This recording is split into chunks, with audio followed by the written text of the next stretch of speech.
Thank you. That's what I was over here. I got, oh, okay. Gotta have this.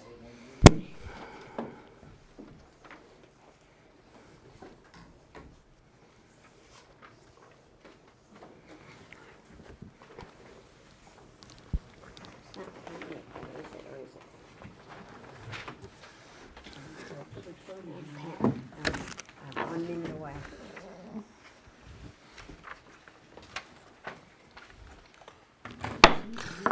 We'll call the February workshop meeting to order. First item of discussion, sidewalk repair. Mr. Elder.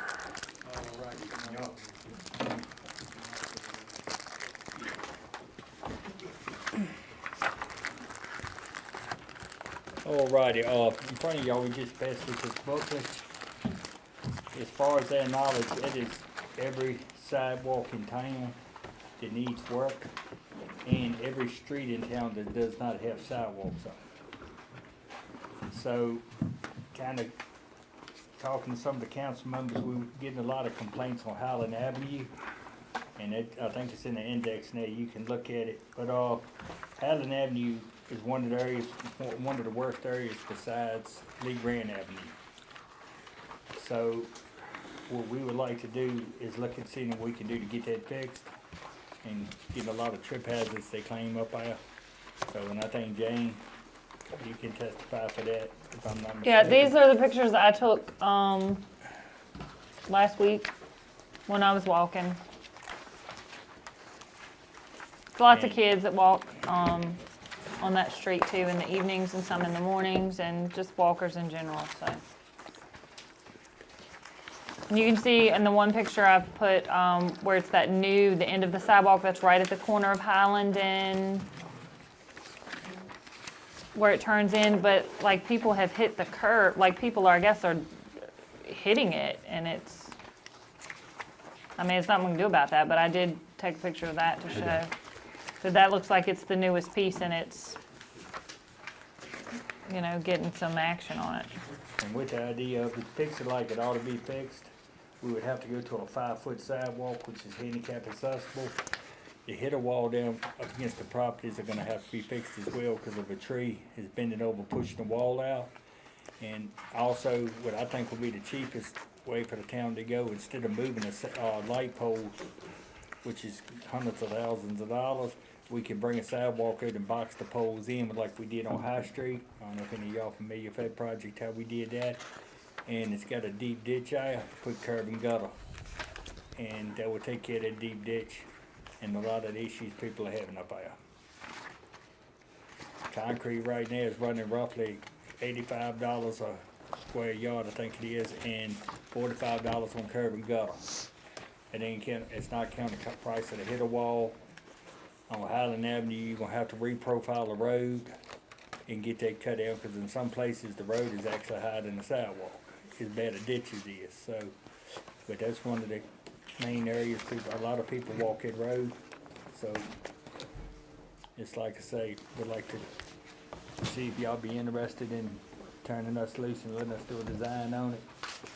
And so Terry, I'm assuming the number 4 discussion item tonight that you had put that on the agenda for the town hall and sidewalks. Yeah, we've got we got several different sidewalk pieces that I'd like for y'all to consider. You know, Jeff's got a good handle on where we are, and the stuff that I have kind of looks at where we have been on sidewalks, and the question that I'm really putting to y'all is where you want to go in the future. Sure. so what I talked about, some of y'all, is, you know, once upon a time, we was doing a sidewalk project every couple of years. And, you know, I know we've been loading up water and sewer for the last couple of years, and this is something I brought to council. I think some of y'all was on there, not sure. But I think it would be in best interest of the town if we was to take and plan a water project, a sidewalk, the following year, do a sidewalk, and the following year do a sewer, and rotate it. That way you're covering a little bit of all of it. Because we also have the I&I study coming up, Church Street is well on its way, so hopefully it won't be too awful long down the road, that's gonna be done. But after that, I imagine the water fund's gonna have to probably take a break a little bit to recuperate. So you probably would have to, wait 2 to 3 years and plan your next project. So, but like I say, if we started that right now, it's a good chance we can get it out next year. So, I guess for this meeting, in terms of grouping agenda items, I mean, we looked at this one, and then the next one is kind of high-level strategy and what we Yeah. want to do. Yeah, So, if you will. so we could move on from this one specifically about Highland. But that's every sidewalk in town, so y'all can look Right. at them and determine which one does better. Barring the problem over on Lee Drain, we know that's sidewalk, Yeah. and we know we really have been trying to get a handle on that one. Would you say that Highland is the next? That's the one we One get to at go. most people talking about traffic. So I'm just going off what we hear. And in terms of cost comparison, I mean, it's much more accessible of a project than fixing 727, right? The issue of 727 is, to me, you'd have to, if I was doing it, I would try a VDOT share program, and you stand to get at least 50%, if not a smart scale. Right now, we're talking about doing a smart scale over here. I don't think you're gonna hit 2 of them, but if you did a VDOT has a profit sharing plan neither where they would pay up to 50% of it. And if you can get VDOT involved, they can make a telephone companies move their poles for free. Oh, I like that. If it's in there right away, they don't have to pay. I'm almost certain of that unless something's changed since the last one I did. But that way, the idea would be is rip all the sidewalk out, put curb and gutter and a splash pan going all the way down through there. That way you do away if it ditches well and get the pole set back. So I would tend to put that in a little different class, cause I feel like you're gonna need VDOT's help on that. When you say 727, you mean right at the Courthouse curve? Road, Yeah. From Yeah. Darrell Puckett's all the way down. That'd be to wonderful, that 100th would be wonderful. Street. So, Lots To of do that. students and kids walk down those roads. To me, To do that project ourselves would be, I mean, astronomical. yeah, I think it's you could be something we looking at couldn't 200,000 to afford. 300,000 just in moving a telephone pole if you're lucky. And I may be wrong about that because it's been a minute since I priced that, but they get an astronomical amount of money for just moving poles, much less if you look at putting it underground. Mr. Elder, on your, cost of the cement, you said about $85 on the 400? sidewalk. That's for Cubic yard. pouring, that's 24 project, which you look at Old Courthouse Road. Mhm. The winning bid was $85 a square and 45 on the curb and gutter. You Is that a pay square extra- yard? Square I foot? think it's a square foot. Okay. I may have, don't quote me on that, I may have to go back and look at my other notes. But anyway, that's what they pay, that's what they charged, that's what won the bid on Old Courthouse. And I got that from So the when you're contract. talking about a 5-foot wide sidewalk, Preferably, it's handicap accessible is 5 foot. That's what we put in up here in front of Wilkes Jewelry. And that's preferably a better way to go if you can. You can, it is rules that will allow you to go back to a 4 foot, but if you're doing it, it'd be nice to put, if you have the room, it'd be nice to put 5 foot in. so then just to kind of pick your brain a little more, 914 feet of sidewalk on Highland Avenue at 5 foot, what kind of price was that running?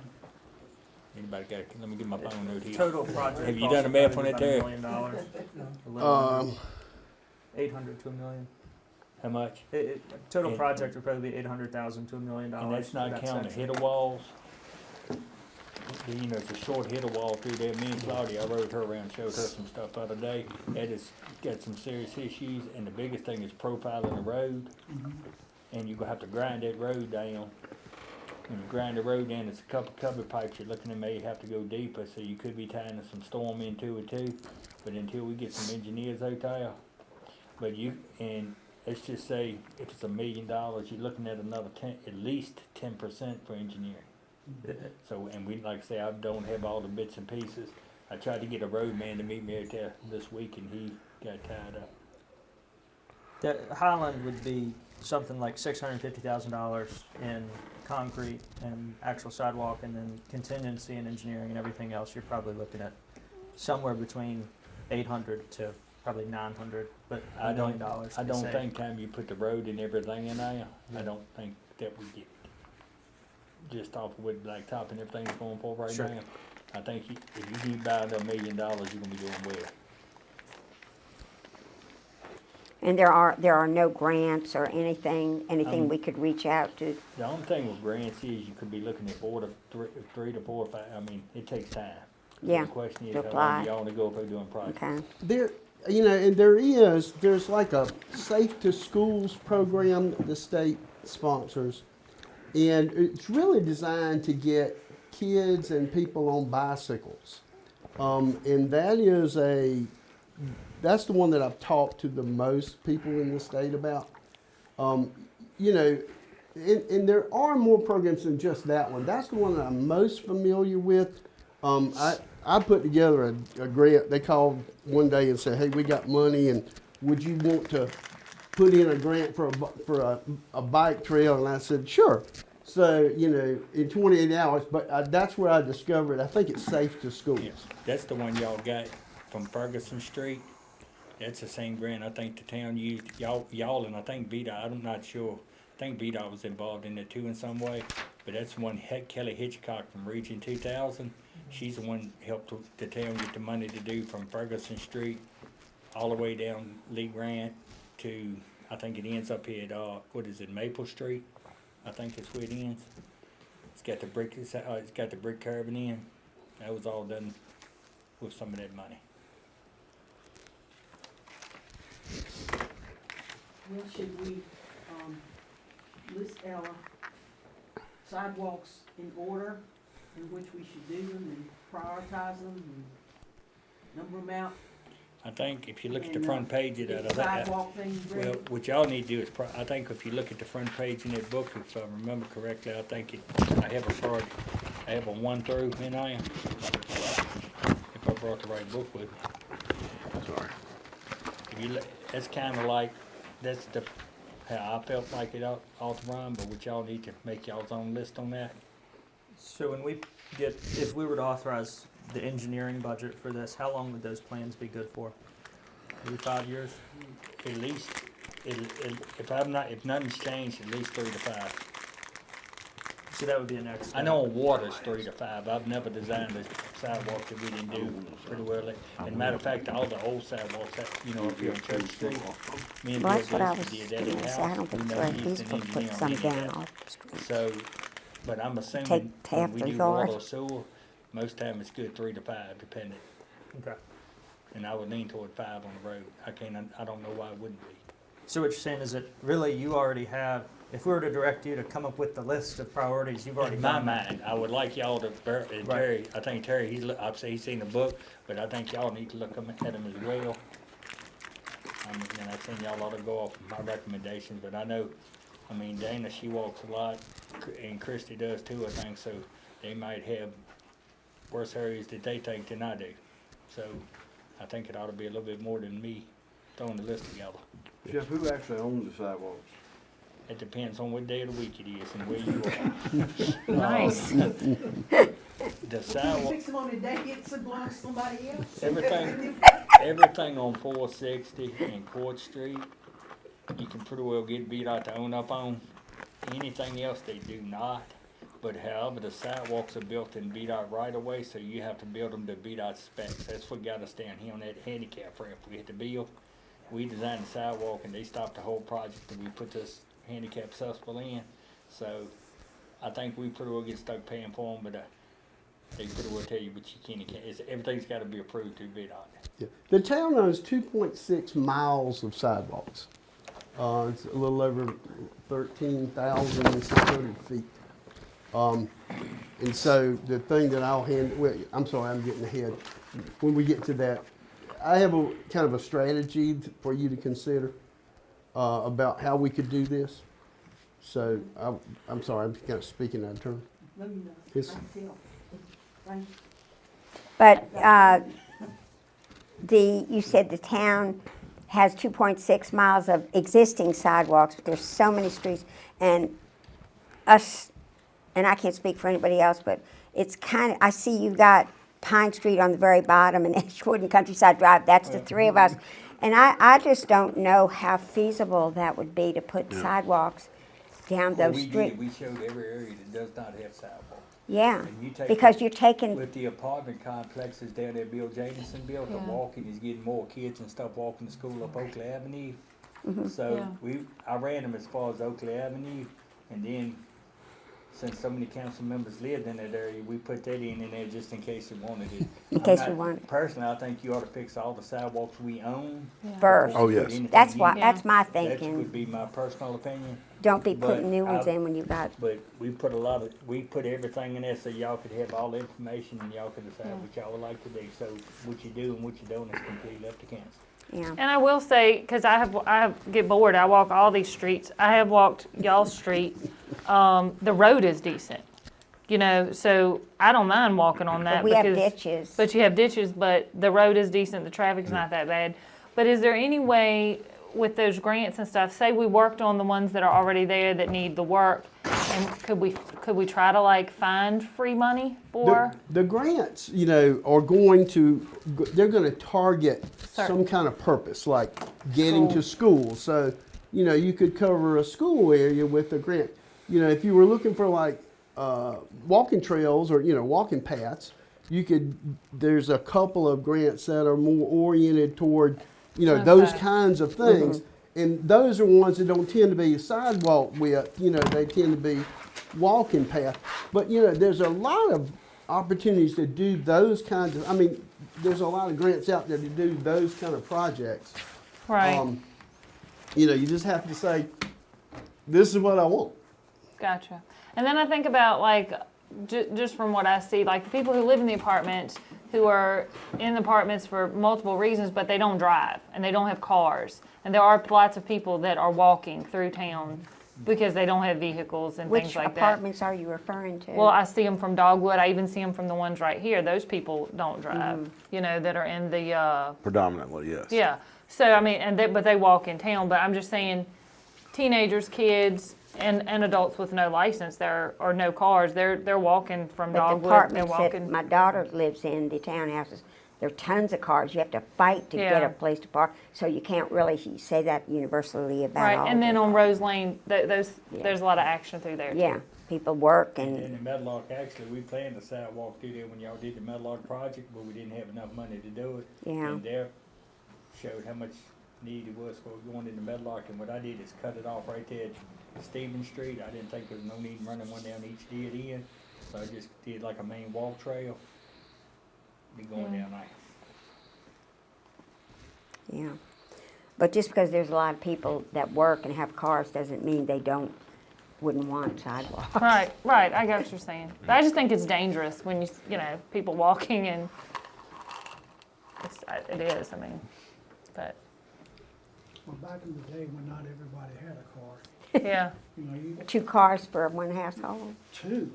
3, I've 4. seen them 5, 6 piled up in the. But either way, it's exciting, I think, any of those streets, to get new ones or to repair what we got. But we ought to hit the worst looking and Highland, according You take Oakley Avenue, Highland Avenue, Lee Green that's a Avenue, safety issue. 727, you know, y'all done a lot of sidewalks in the past, and, you know, y'all got a lot of it done, it's just a question picking up where we left off. And back then, you know, we basically actually, y'all paid for all that. Yes, We'd saved, you remember? I remember it vividly. And for something for the newer folks Mary Lou and Timmy ought to remember this, but when I first got on council, we had a gentleman that, Bill Gillespie had come talk with us. And he tied this sort of thing into economic development. In other words, if we make it look good and make it usable for people, they'll want to come and live with us. In other words, they'll come and use us as the bedroom community, or come and put their jobs, create jobs here for people. So I think you'd be killing 2 birds with 1 stone, as a burger shouldn't say, but to do that, you could do that and help us in many ways to get the sidewalks done. That's something that we had done, but we need to get back to. Yeah. Totally agree. And whatever we can do, or whatever I can do to help with any kind of grants or whatever, you know, let us know.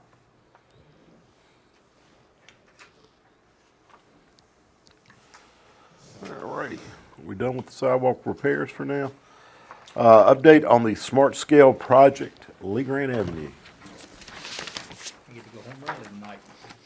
All right, one thing we want to talk about before I start this, we are getting ready to get started in all this, and would like to talk to council. As we said, when that project comes, if we do it like to the smart scale, you're gonna be looking at getting people's land. I think all y'all know that, we've talked about it. I also know from talking, I know some people, I think, are having second thoughts about that. I may be wrong, so if I am, excuse me. But we are getting ready to start here the next few weeks on us, and if it's been some kind of a change of mind, I would like to know before we go into this for hurting the engineers and put a whole lot of staff time into it. So, As far as you think we're change, I mean, what I'm saying is, are y'all still change our mind interested about in do- applying for No, the, well, if you apply for it, you know, we're gonna have to right, take land. we have to have the The- and engineering the study. first cost is about $6,000 for, Yeah. hurt and profit, you know, to put together. And then Victoria's got a bunch of stuff she's gonna have to go through in doing it, and you know, if it's any change of heart in us, now would be a good time to let us know. Well, practically speaking, you got two routes to go. You either widen the road or you make it one way. That's the Yes. only way that road will ever be safe. If you widen the road, you're gonna have to take the land. Is 22 foot is a legal driving lane, so it's got a 4-foot sidewalk here, the road's 18 foot. That's what's existing now. So the question is, and you could not turn it to VDOT, one of the ways, a third option would be, you know, you could be looking at taking as little as a foot on each side of the road. And I don't know if that'd work or not, like I say, you have to get somebody to look at it besides me, but possibly a foot, you could get it, the road wide, and another 4-foot sidewalk put in there. Sidewalk on just that one Yeah, side. yeah, you're not gonna have a sidewalk but on one side. Yeah. And it will be a 4-foot sidewalk. VDOT is not gonna approve it, they will never take it over. If you do this, you will be owning it In perpetuity. until you get the right of way. What's taking up a lot of the room is VDOT right of way that they require you to have, but they will take it into their system. So if you go one way or try to scale it in like that, the town can do it and VDOT can't stop you. But however, they will never take ownership of it. If we're lined up for a smart scale grant cycle, I would honestly rather, because we don't have the engineering done for a one-way street, right? No. Could we line up the cycle? So we were talking about sidewalks earlier, and 727 as a likely candidate for smart scale. Could we do the application for that project instead, for Ridhouse Road? I don't know. Because that one, we need to fix Lee Grant, but it's probably more likely that we're gonna, I don't think we have the attitude to go to court and eminent domain people's land. I certainly don't wanna do that. We're probably gonna end up making it one way, if we do something with it. So why don't we use our big hit smart scale application to try and get another Now, project If fixed? you do that, it's gonna cost more money, cause the engineering was already done on Lee Grant back when Gary applied the first time. I don't remember the exact time frame of that, it's been several years ago, probably 30 to 40, you remember Terry? 2020. 2020. 2020 we did So that. all we doing is regurgitating and updating the information, so if you go to a whole new project, it's gonna be a lot more money in engineers than $6,000. But the still thing, if you need to do it, I still feel like, you know, some of it's gonna have to be done with Lee Grant. And you can either take the sidewalks out, which I don't really recommend doing, considering that's on the town of Max Walk, the tourism trail.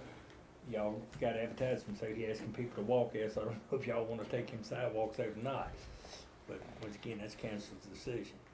But it's either that or turn it one way, Cause even if it's a foot of land, if you have to, you take another foot of land over here, you're gonna have to take it. The homeowners have been quite honest Yeah, about they're not saying gonna they're sell not it. interested. How many, it's just, how many homeowners are there? I mean, It's a I whole guess lot they're on of both sides, yeah. 22 on, well, oh, I'm sorry. There's 22 on Lee Grant. On How many? between the two streets, How many is that? 22. You But go it's all the both way sides of the down, or are you road. just gonna That do sounds from like fine. Liberty to, you're gonna have. Church go to from court. one It's side 1,100 wide feet to Court from Street. Court right, Street right. to Church. No, that ain't right. Now, refresh my memory, when we did this engineering study, Hurt and Profit did it, in 2020, on Lee Grant, was the study all about a two-way street? Yes. It We showed, didn't investigate anything, Yeah, we didn't have it's- alternatives, We it laid- showed they- 3, I'm sorry, you go ahead. two-way street. They laid out the option of doing a one-way, But then and then we had the two-way, and at that time, when, as far as, they just had a basic. Liberty's- That's all it was. And everything else was devoted to going two-way and a small. I could send y'all, I don't have it with me tonight, but I Yeah. could Church is send you, already you know, states what their proposals were, those 3 pictures, so that you could see, you know, the different ones that were in that study. So, Okay. so my point is that, so Timmy and I, we were just sidebarring about, if we were to do it, there's still maybe a way to do it two-way, but it just wouldn't meet VDOT specs that we would have to Well, pay for. And Let's if you not, squeezed it down, the other way is to ask the school to deroute the school buses around and don't use the road at all. That would be the cheapest way about it. I don't know how they would feel about that. I'm not, I don't know, have no knowledge in that, and maybe Timmy or Richard or somebody. so, you know. I won't even think about school buses. Yeah. But Yeah, my problem is you got a 2.5 mile Lee Grant Avenue, and you have eighth of a mile in the middle just one way. It don't make no sense to me. I can't, well, I can, talking to people that know, if it was to go Confusion one people way, have. they will want you probably to have it going from here to Church Street. same way as Main Street. And that's what they, I talked to some friends of mine in traffic, and that's kind of what they led me. And as far as that anybody knew, if the town wanted to do it, we like couldn't stop it. so let's not use our smart scale chance on this project is my point. I think we identify another high priority project, because it sounds like Lee Grant Avenue is just gonna be our pet project, and we're gonna have to cough up the money to For do the it. rest You of our can probably miss lives. the go round this time. We have very little time. The portal's getting ready to open, so there's no time for planning no more. You have, she has one meeting on the 28th, which is coming up. We have a meeting the next time. The portals will open on like April 1st, and she's gonna do the final put-in on August 1st, which you will not have enough time to do a design on another street. For smart And if scale. that's the case, you're gonna miss it for at least 2 years. Well, I think we just skip it then, because we're not, it doesn't seem like we're, we're gonna go to Realistically, that. I think you're right. Well, I think this is something we kick this can down the road quite a while. And we're fixing to do it again for another 2 years. Well, yeah, and I don't think we're gonna make half the people mad whichever we do. And we have And been if you working on take this the for 20 land, years. you are going to devalue property for 22 citizens of the town. We're gonna pay them, but we ain't taking it. We're gonna pay them. The fair Well, I market know, but you're gonna devalue some of them a whole lot. A foot. I just, and I mean, I think I live in town and I'm different. But I mean, if it made my road look better and safer and nicer, you know, I just, are they that challenging about it? I don't talk to, Yes. I don't know the Yes. people. Some of them are, but I would say it's tough. If it were your home and you didn't have much yard in the first place, and then you take some more of it, and the cars are going faster because you got a nice boulevard, and, I mean, I greet over there, and I tell you, Yeah. people come through there like crazy. Oh, I know, I have walked that I road. stepped out in front of it, tried to stop them from hitting the child. It's dangerous, so it's kinda like it's coming up Ferguson Street and over here by the high school. Yeah. Drive like maniacs. They do. And the only thing that worries me about making it very much wider is people gonna go even faster.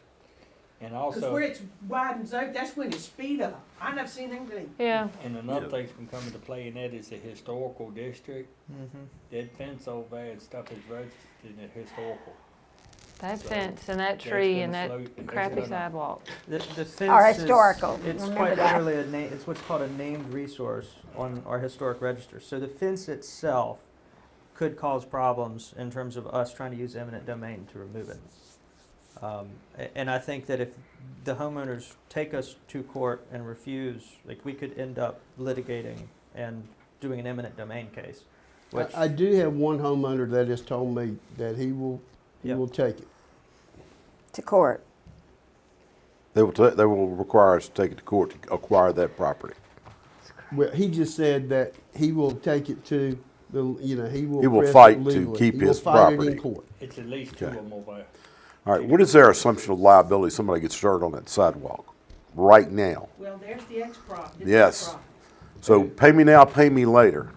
And Pick it your is an poison. issue, And And there is we a have that sign there. file. Which I one? bring it Sidewalk, from- We're I have sitting some, on I a- have some literature on that, but I'll show y'all that later. Yeah, we're sitting on a report. We'll talk about that later. I mean, there's, that, you know, we need there's to a take flip into side to this. consideration. We're We've gonna- got a lot of issues on this thing to work out, and I don't Okay. think, and I personally don't feel tonight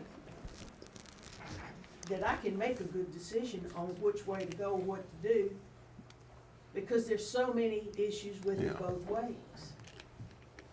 And it's gonna be a big controversy in the community. You wait till you make it one way. Well, that's what I'm saying, anything we do, it's gonna be a problem. And I don't know how we study this and sit down and get the pros and cons of everything, and then try to come up with a solution that's beneficial to the community, that we can make folks happy. I don't know whether it's gonna even be possible or not. Well, But in the meantime, we sitting on a powder keg, because if somebody gets hurt over there, it's a big problem. Let- Big problem. I would And like VDOT to Go make ahead. a suggestion. If the council has like, the ones that you have strong feelings on it, if y'all would meet with me and kind of, and this is just a proposal for y'all to consider, and try and get everything out on the table. Because right now we're just going back and forth, but really get down to, what we think the options are, and what the drawbacks, get it all together, and with council members. And, that way we get kind of a starting pad. This is the rules, we can sit in the room and work out, it'd be open meeting, but we can sit in the room and work out, but I mean, in a council meeting, even though this is a workshop, I think this is gonna take a long time to do, but I think it's worth doing. If y'all would consider doing that. do we have the time? Jeff's mentioned that the window for the next smart scale. I got the time. I understand that. not I'm for just this- talking about not for this grant cycle. how quickly are we gonna get it to pull it off on the smart scale? We can't go, right now, we don't have anything, just, maybe this is one of those issues I need to bring to you. Okay. So, But the question on the table is, should we direct Tori, by way of Jeff, to spend a significant percentage of her capacity over the next 2 months to spend $6,000 to prepare this application for a project that we're not sure if we And would the do biggest it? thing, the $6,000 is manageable, but I think just like these ladies here, Tori's got enough, I just hate for her to put time in something when it's other, and I think each one that Miami here overloaded too, so I just hate to throw weight on people. And, And no it- end. To me, it's also not a home run application. And And it's very high, they think we're gonna score very high this time. but the problem that I have with it is you have a very vocal landowner that is very opposed to it. And if we could use whatever political capital we have with VDOT on a home run application, we might get further.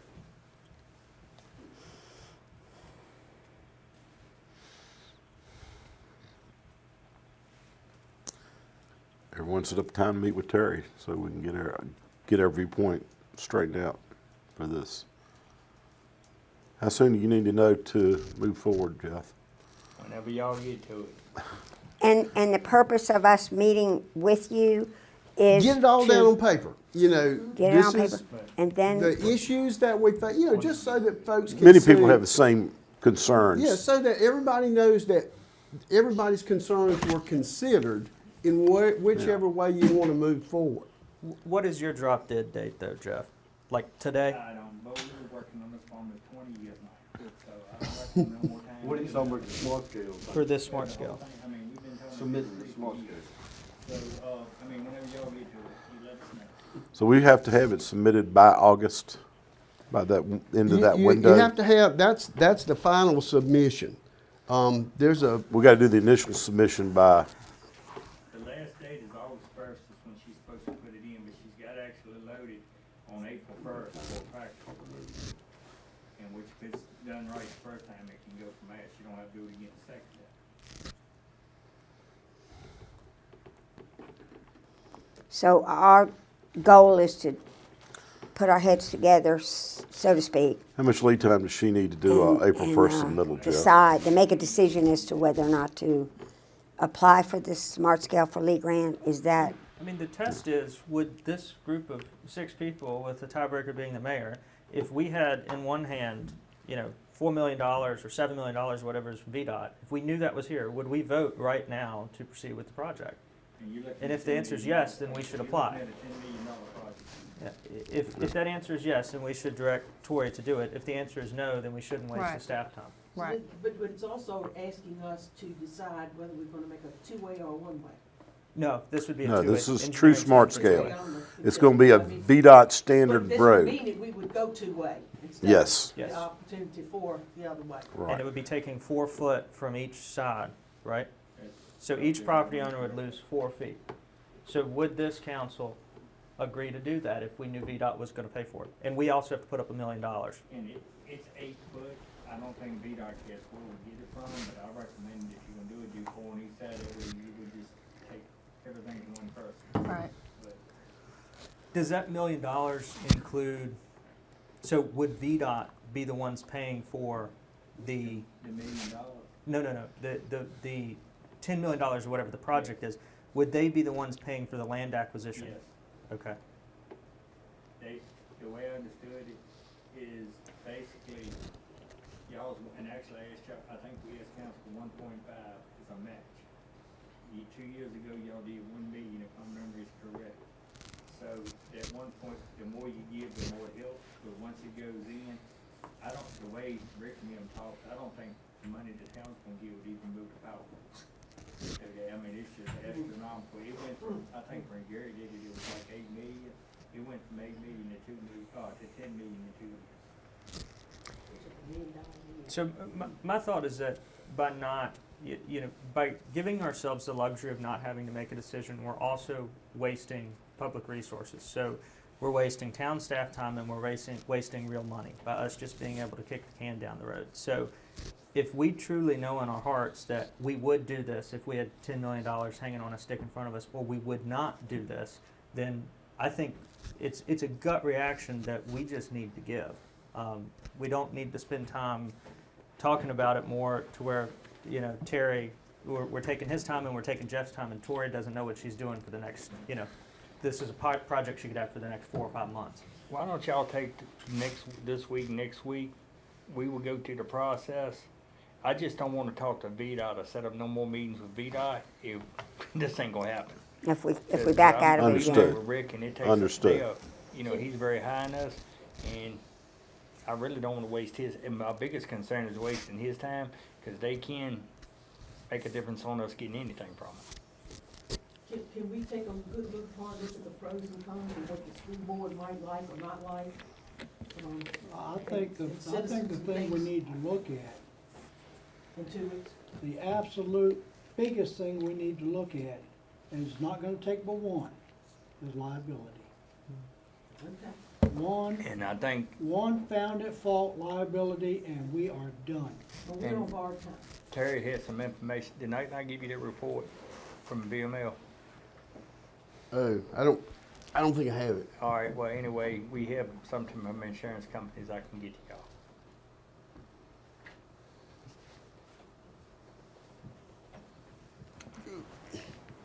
So in other words, we may have had a recommendation from VDOT quite a while, from VML, quite a long time ago, explaining or warning us that we need to take some action. Is that? Do you remember that? Yes. And you said it doesn't take but one. We've had one. Claudia and I are very keenly aware. We've had a serious injury of a person who lives on Lee Grant. What I'm speaking of is one school bus and one truck. Right, and that would be worse, but one individual still is serious. Oh, absolutely. The road And wasn't built for we, school bus yeah. that Right. kind of traffic. but every time we have this discussion, and we've had it for a long time, and we get this far, and we go, well, we don't want to do that, so maybe we'll back out, and we backed away from it. So that sounds like what we're going to do again. Let me take this to the extreme. Okay. Everybody listen. We make it a sidewalk. We get rid of the road. What is that going to do to the community? Get rid of the road. Hold on. Yeah. I understand, because like you were saying, we go one way, they got to reroute school buses. A lot of traffic changes in the community. If they didn't have that road, now, does that drive the county to help us support this project?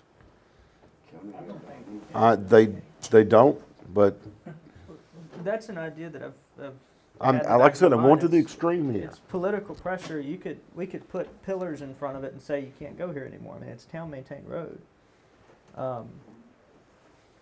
And hate there's to- examples 'cause of it's that not happening safe. in historic districts. Yeah. It's- Yeah. It's safe. It's not safe. It's not It might safe, be so you bad can't idea drive till we here. get it fixed. The Right. only way to make it safe for the pedestrian is to remove vehicle traffic. You've got driveways though.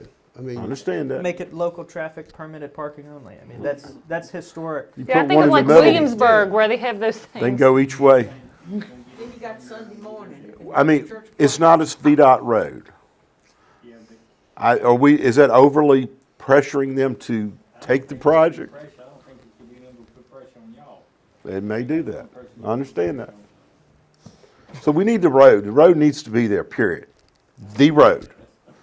The state of the road, we've got to decide if we Well, want how it. the church people gonna get in the parking lot? You got the other side on. We're going to just block it in the middle. You can't drive through. No, So who's going to go through that road if they can't go all the way through that road? Just the local residents. They'll be happy. But the would. rest But of the who's gonna community? police That's actually that, a great Richard? point, Richard. Yes. Who's going to police that? A wall, It's a. a barricade. I'm sorry. I'm taking it to But you this can't, how extreme. can you Yeah, but barricade extreme, people? you can't make nobody mad. How can you, I think you've got. but how can you barricade people how to go into their house? No, we're not. We're putting the wall in the middle. You can go out this way, out of your driveway, and if you're on this end, you go out this way. I'm sorry, that's an extreme. I've been dealing with that Red House Road traffic for, Yeah. no, we're not gonna, barricade people away from their I'm not homes, saying the we do. driveway. I'm just saying, what if we had to prevent it's a great such an idea. accident? That's the extreme we've got to make a decision on. 'Cause it's And not to still, show you how big if country you do roads it is, that, it's you're gonna be still big. gonna have to fix the sidewalk. Yes. Well, So there you go. yeah, but you don't have as much traffic through there. But you still gotta fix We'll still fix sidewalk on a sidewalk thing, and that's part, maybe we get that kids safe to school. Then who's gonna go to the homeowner and say, you can go that way and you can go that way? Oh, that's just geography. Yep. I'm sorry, I know That's that just sounds, geography. Water flows downhill, don't you know? Absolutely, and other stuff too. so, And I'm saying, how are you going to police it? Because you're going to say to people who have always gone that route, and they're So, driving down that road. if they can't and- get through, what are they gonna do? So then. Well, there- some people can get Yes, through to go ma'am. to the homes. Why They can can't get the to their other home. They people? can still get to their home. Then how are you going to stop people from turning down there? And you can say, I don't want you to do that, we but had That's fine. somebody will say, I'm $10 million. visiting them, Stop, or my stop. friend. Hold The question remains, if we Can't had stop it. $10 million in front of us, and we knew we had to cut a check for $1 million, but we had VDOT saying, we'll give you In money. front of us like a Yep. carrot and a stick. Would we vote to move forward? I probably would. I think, Timmy, you would. I absolutely would. Okay, then how about we move forward with the Smart Skill application? I mean, Look at Jeff. I won't change my If we had the mind. money, if we had a check in front of us. You'll,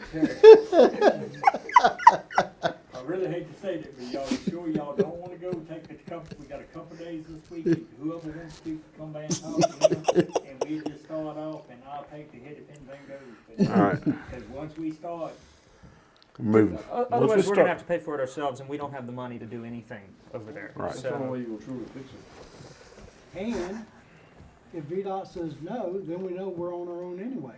Then I'll help you build the barricade. awesome. I'll stand there with blinking lights in my downtime that I don't have. the VDOT representative in this area said that he felt like this was score very high.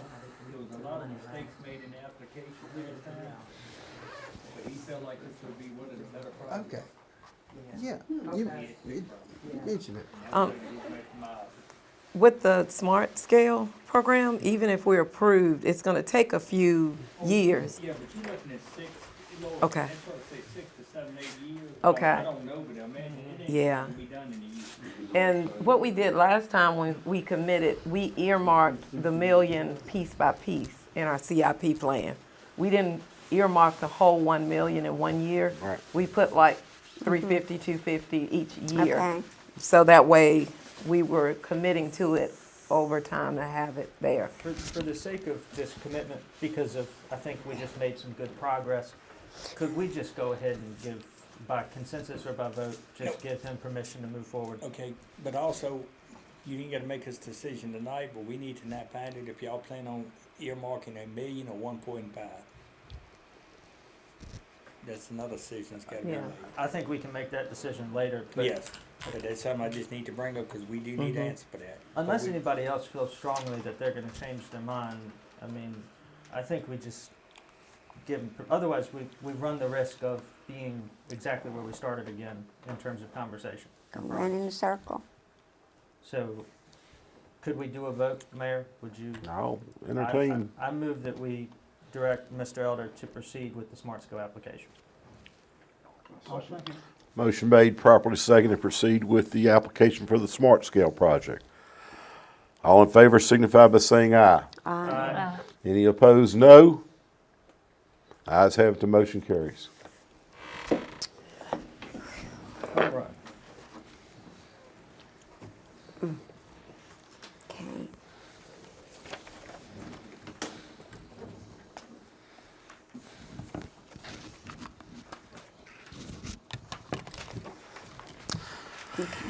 Next item, discussion of major staffing and cultural changes on the horizon with town employees. Would it be you, Mr. Did McGee? y'all notice that up there? We do. You sure? It's a 6 or a 9 or a curly Which Greek Q. letter of the alphabet is that? It's not. Y'all ever notice that people don't agree? As we That have was proven good. here tonight. It's very evident in here. You know, it really depends on, you know, your viewpoint. And, but, you know, knowing why people say what they say or do what they do makes it a lot more easier to understand their viewpoint. You know, trying to see things from their angle. And still, we can disagree strongly. But it does help when you know that this is not a personal attack. You know, this is not an attack on anybody's values. It's just a perspective thing. Tonight, I want to share 3 of my perspectives with you, and I promise it'll only take about an extra 3 minutes. That quick, wow. And I love you, but if you feel wounded, I read in a book once that faithful were the wounds of a friend and deceitful are the wounds of kisses of an enemy. So if I start kissing you, that's when you need to worry. You know, the town code specifies many things that the town manager is supposed to do. I'm supposed to make recommendations on measures that are necessary and desirable, keep the town advised, and present future needs of the town and operations of the government. I serve as the doctor, minister, and evangelist to the staff, council, citizens, and business when down, discouraged, and impatient. I reassure and restore when there is doubt, anger, or fear. and to speak truthfully but kindly when it would be much easier to say nothing. You know, about 5 years ago, I went to see my doctor. She said, you got cancer.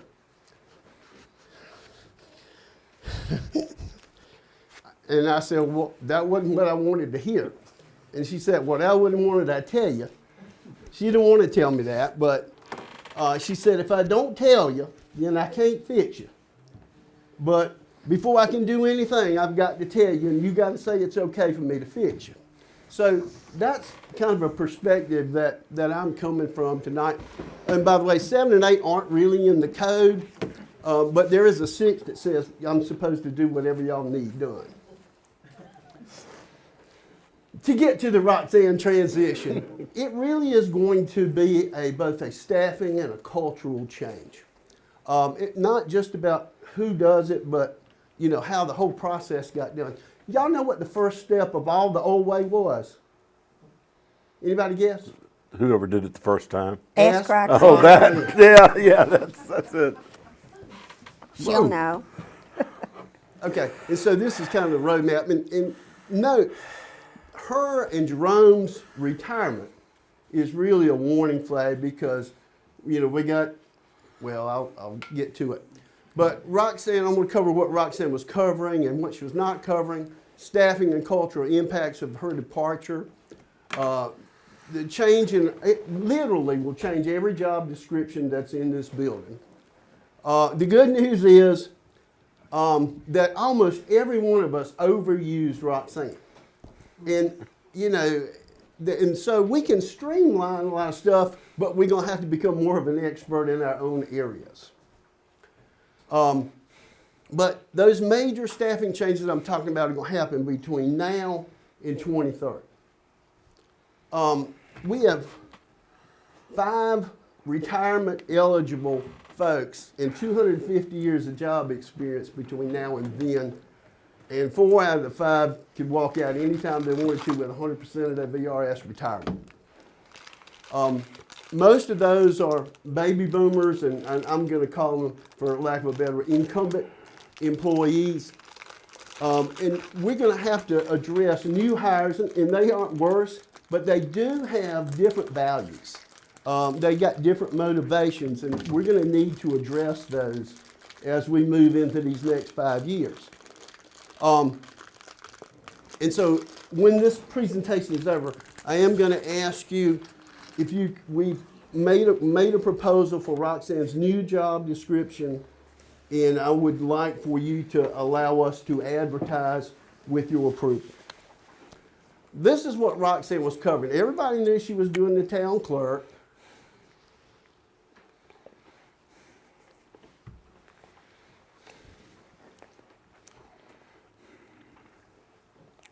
That's a lot of stuff. And human resource management, you know, she covered a huge umbrella. But there was a lot of stuff she wasn't covering. And with the people that we have on staff now, the reason she wasn't covering it is because really it didn't have to be covered with that group. But with incumbent workers, you know, they pretty much do their jobs with or without written feedback. I mean, you know, my age group is folks that we don't need a performance review. We're just going to do the work. But that new group of people who comes in, they're likely going to be almost demanding a written performance review because they're going to want it for their next job because most of them are they're looking at 5-year increments. They're going to stair step. It's exactly how it works. And you know, when it comes to employee recognition and retention and training, we just got a little trainer course in, you know, giving Roxanne and Jerome gifts and how to figure out that. We got a little standard for doing that now. But, you know, incumbent work, you know, you didn't have to give us much. We just got a paycheck and that was where we wanted to be. But the new folks, they're going to want feedback. They want you to recognize what's going on. And they're stair-stepping folks. Employee handbook. We hadn't updated in 8 years. The incumbent records, I never looked at the handbook until Roxanne told me to. But the new ones, they're gonna check it frequently, and they're gonna expect it to be on the town website. That's the way they look, you know, that's what they expect. HR law and regulation are changing faster now than they ever have, and it's really hard to keep up with it. You know, there were a lot of situations where, you know, we didn't know the law, and so we didn't follow it. Incumbent workers, we didn't pay much attention to that. Just give me my paycheck, and I'll be happy to come to work. The new folks are really, they're going to be paying attention to the newest laws. And benefit awareness and change. I don't know what all benefits. I just found out I could get a phone the other day. And I just found out the other day that I could get reimbursed $50 for my Sam's membership. But, you know, I really didn't know that. But the new folks that are coming in, when it talks to benefit, they're going to be looking at that, and it's a game changer in some cases for those folks. Oh, let me back that up. The way we used to do it is likely to be less successful than the way you know, we have been doing it. So we're going to have to try to look at a different way. So, you know, this was an iceberg we hit, all those things that Roxanne was doing, and then the one we really didn't see was this other one. That's the same one I just showed you. So these are one new way that we could do this, to have a town clerk, when adding customer service, Freedom of Information Act manager, and add a couple of other functions. Now, this is just an example, and the reason I did this is because if Christy were to be the person, this would fit her. It might not fit, you know, that may not be the way we end up going, and we could change that, but I wanted you to know we need a little bit of flexibility about what kinds of jobs we pair with the town clerk. But we have several to choose from. The biggest issue that we have, and the one that's the most intensive, is HR. That's benefits management, healthcare and COBRA, drug testing, safety, first aid programs, pay management, and then these other things that I just, you know, that are not immediate, but they're definitely coming needs.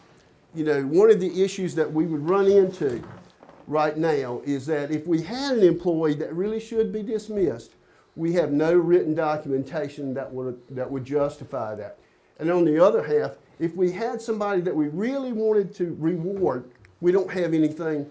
And it's just been like that for 5 years or more. And the reason is, just didn't have time. But those are things, those are really essential things that we need. We got to roll in. We got started, but we're just now starting. So, recommended best option. You know, we can redistribute these kinds of things, but the town clerk duties, what I'm asking for is to pair those together without asking for any additional personnel. And the key would be finding a qualified HR person who could do, you know, who would be willing to do additional tasks. If that wouldn't work, there are two other options. Hire a professional HR service just like we do with IT, or hire an HR person. But we would prefer at least to try the first approach, and with your approval to advertise, we'd like to advertise it that way. What would be the fully loaded cost of the HR person? What sort of salary range do you have? Well, you know, I would say that they're going to be in the 50, 60. Kim, any? Don't get one for that. Now, if you get a seasonal, that's what Okay, well, okay, so we're in the 60 and the 70 world. at least, yeah. So And fully loaded, you're at what, 90, right? with the benefit package and everything, probably. And what would they do beyond HR? Well, we could lay it, I mean, we got plenty of stuff to pass around. I'm telling you right now, everybody, again, everybody is, I've never worked so hard and I've never seen everybody else work so hard. And that makes everybody else work so hard because they can't get a hold to us. But Would we be adjusting the salary of the clerk position? yes. Yeah, I mean, you know, unless you wanted to, you know, like go back to a duplicate of Roxanne. Right. And the issue with that is, you know, in talking with Roxanne, she was very, very overloaded. And we were paying her as more a chief operating officer and less of a traditional clerk. Yeah, I mean, thing. You know, I really don't want to get too much into the numbers in a public forum because that is a topic of, but you know, you all need to It's know budget those. for us, Yeah, and- y'all need to know kind of the area that we're talking about. But as far as advertising for the position, Are you going to advertise it with a salary range though? well, you know, if y'all give me a range, or if you want us to propose something, I could do it that way. But we really do need to get moving on getting her replacement hired. And would the HR manager, I'll call it an HR manager for lack of, I don't know what else to call it right now, would they be also, they'll be in the town office as well as Jeff's staff doing the whole, I mean, yeah, everyone's? that covers the Okay, whole HR 9 manager. yards. And then that would take some pressure off of, Right, and I don't do none of that. yeah, No, that's. yeah, Roxanne did 100%. right, right.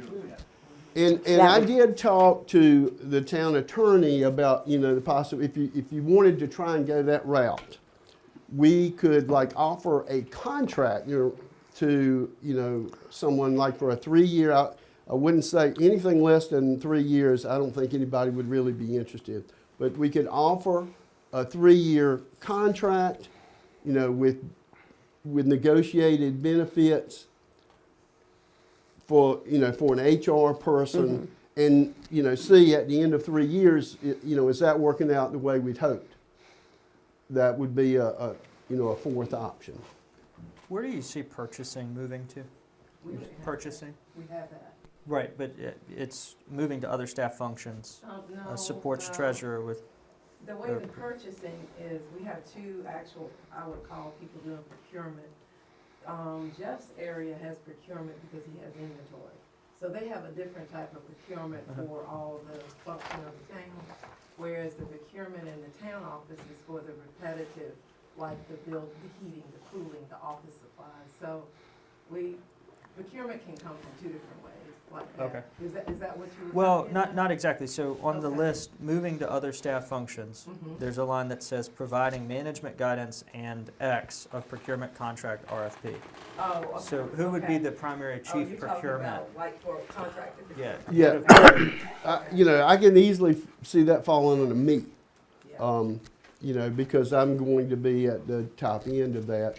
You know, it's basically anything over 30,000's got to go that route, has to be advertised. And I'm somewhat familiar with doing that stuff. I feel like that should be too, kind of involved with your director, your manager. If you're gonna order a dump truck or something specific, it needs to be that manager involved. You see what I'm saying? It should start in the department that needs that piece of equipment, working with, I guess, the town person, but the specifics of that RFP definitely should be worked out in the. Bottom up. Yeah. Right. Yeah. Right. I just think that it might be, you know, you're handling high level kind of architecture decisions and strategy and guidance, but in terms of actually managing an RFP process, we might need somebody dedicated Well, to most writing of that. the time, you know, we're hiring that out. Like, you know, we're not doing construction management. Mhm. Right.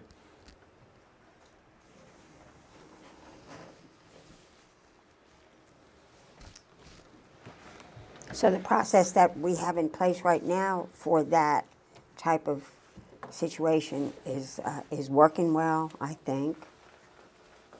I'm sorry. I'm asking, you think that that's working well? That you're What we're doing involved- right now is Right. very tense. I mean, if you bring in basically a replacement for Roxanne and, you know, you follow this, I think that's worth trying. But, I mean, you know, if y'all, I was talking about the procurement, which. I'm sorry. Yeah, the way it works His right question, now, I was I think tagging we're- on to his question, because you said that you were doing that, and is yeah, I that mean, going if we well? needed to do an RFP right now, I would do it. Okay, and that we're good with that, you think? Yeah, you know, Roxanne she has good notes. Right.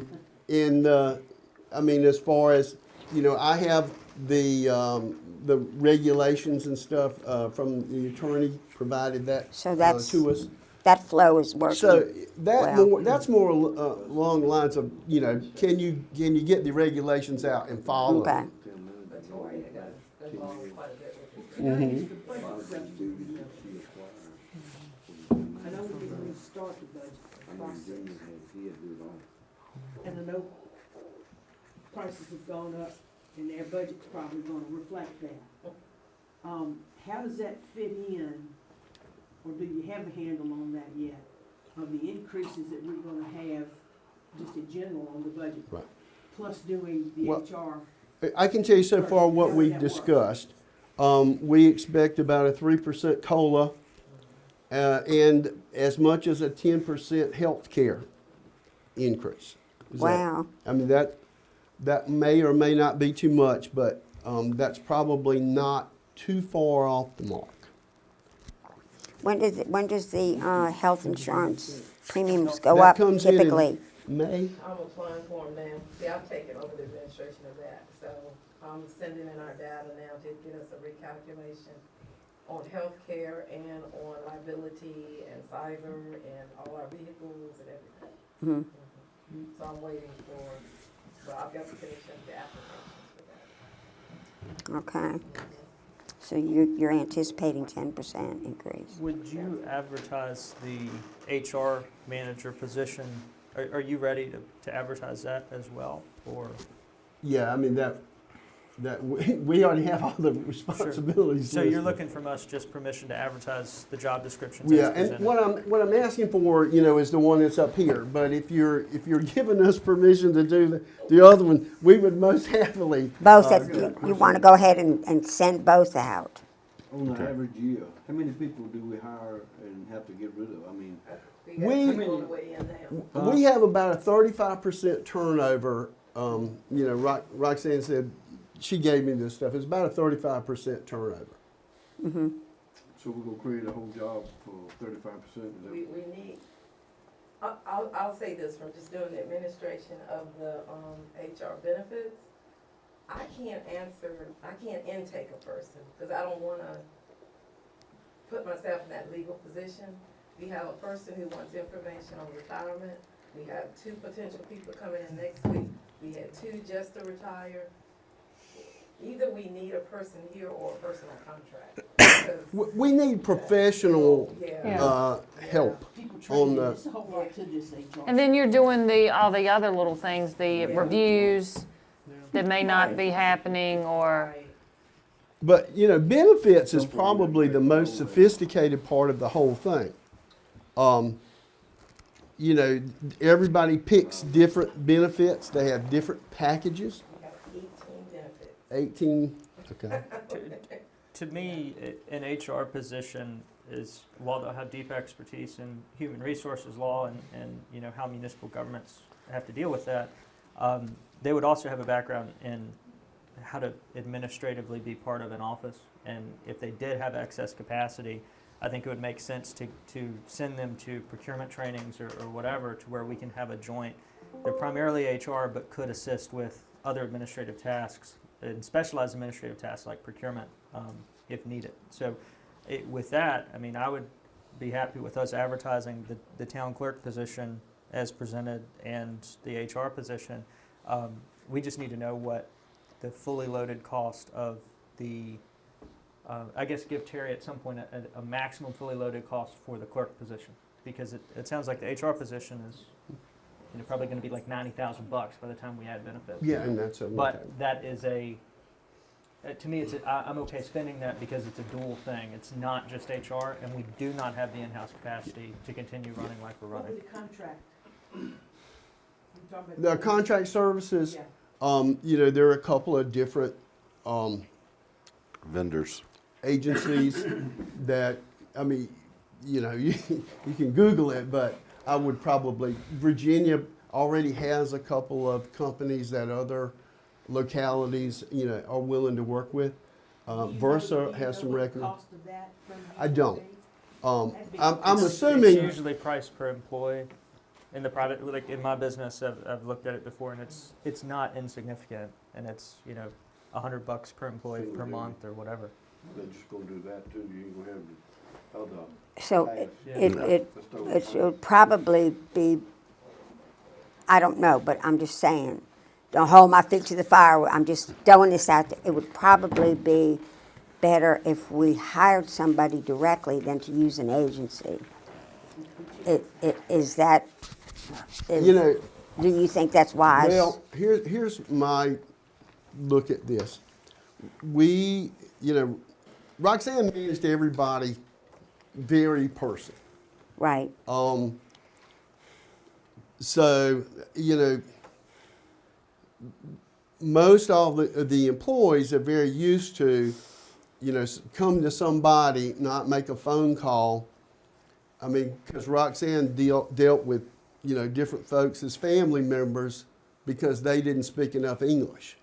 That's kind of the level of help that she was willing to provide people. But yeah, my preference would be that, but I mean, I'm good with wherever y'all approve. I think it would be far better to have someone in-house than someone you have to call on the phone. I think so too. Because in order for HR to work and kind of being, the master of the vessel, I was HR as far as that work was concerned. But you gotta build a relationship, especially if you're looking at, you want this person to be this person, but at the same time, you don't wanna hamstring that person because they've got to be able to do what it is they do. But I also think we need to have the guidelines in place to tell them, this is what you're gonna do, this is what we want you to do, this is what we need you to do. So that, it doesn't just become, now we got this person, we can just dump. Right. Because then you got the same thing. Well, and most anybody that's come in that's very professional, they're gonna weed us out pretty quickly if they feel like that's where we're taking them down that road. Well, if you feel like we can afford that, then that does sound like it's the best way. I think we can find a way, and I'll just tell y'all, for anything that we do, there's a way that we can do just about everything we want to do, but we have to prioritize. Right.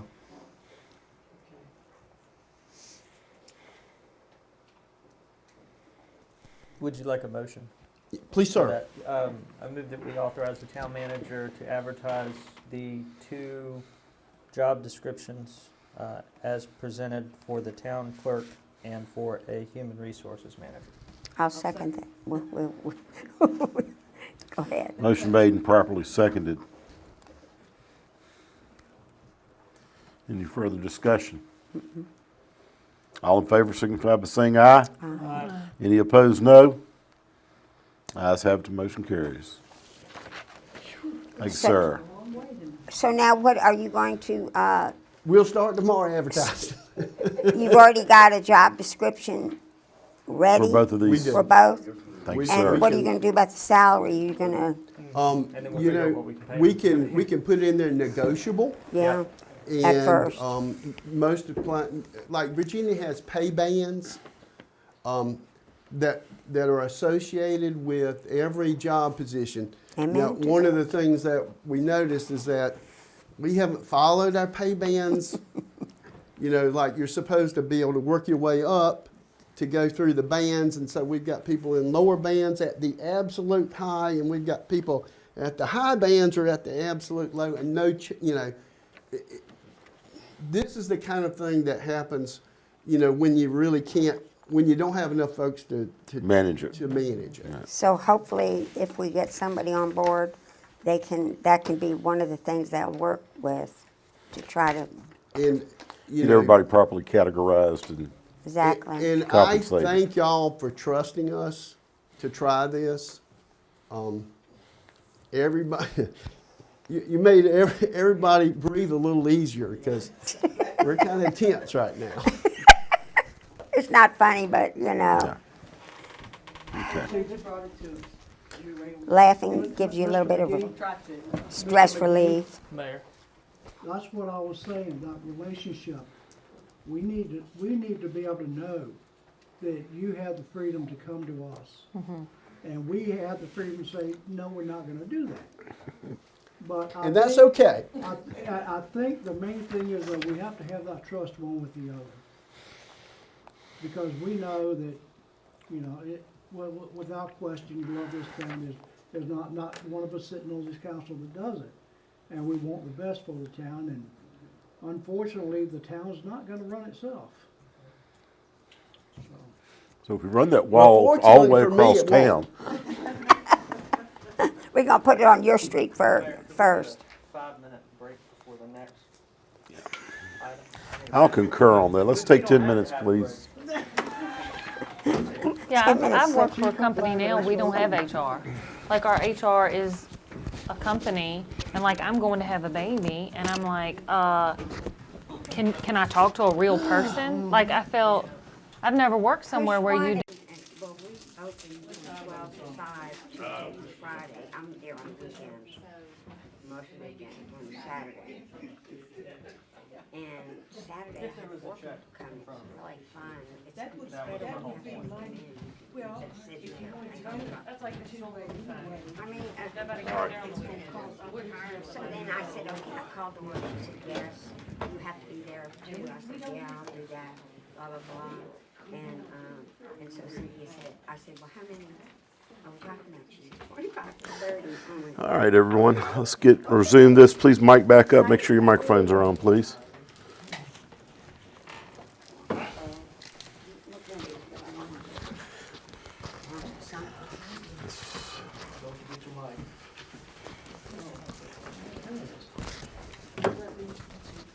I don't have anything with me. Oh, unless it came off a chair. Could it be I think off it's the- a hole right there. Right there. All right, on to our next discussion item, water for the future, water strategies. Okay. You know, I've been a planner a long, long time. And so what I'm about to give you now, I need to give you a couple little pieces for. Kim looked back about 20 years to see kind of what approach we have taken as far as sidewalks.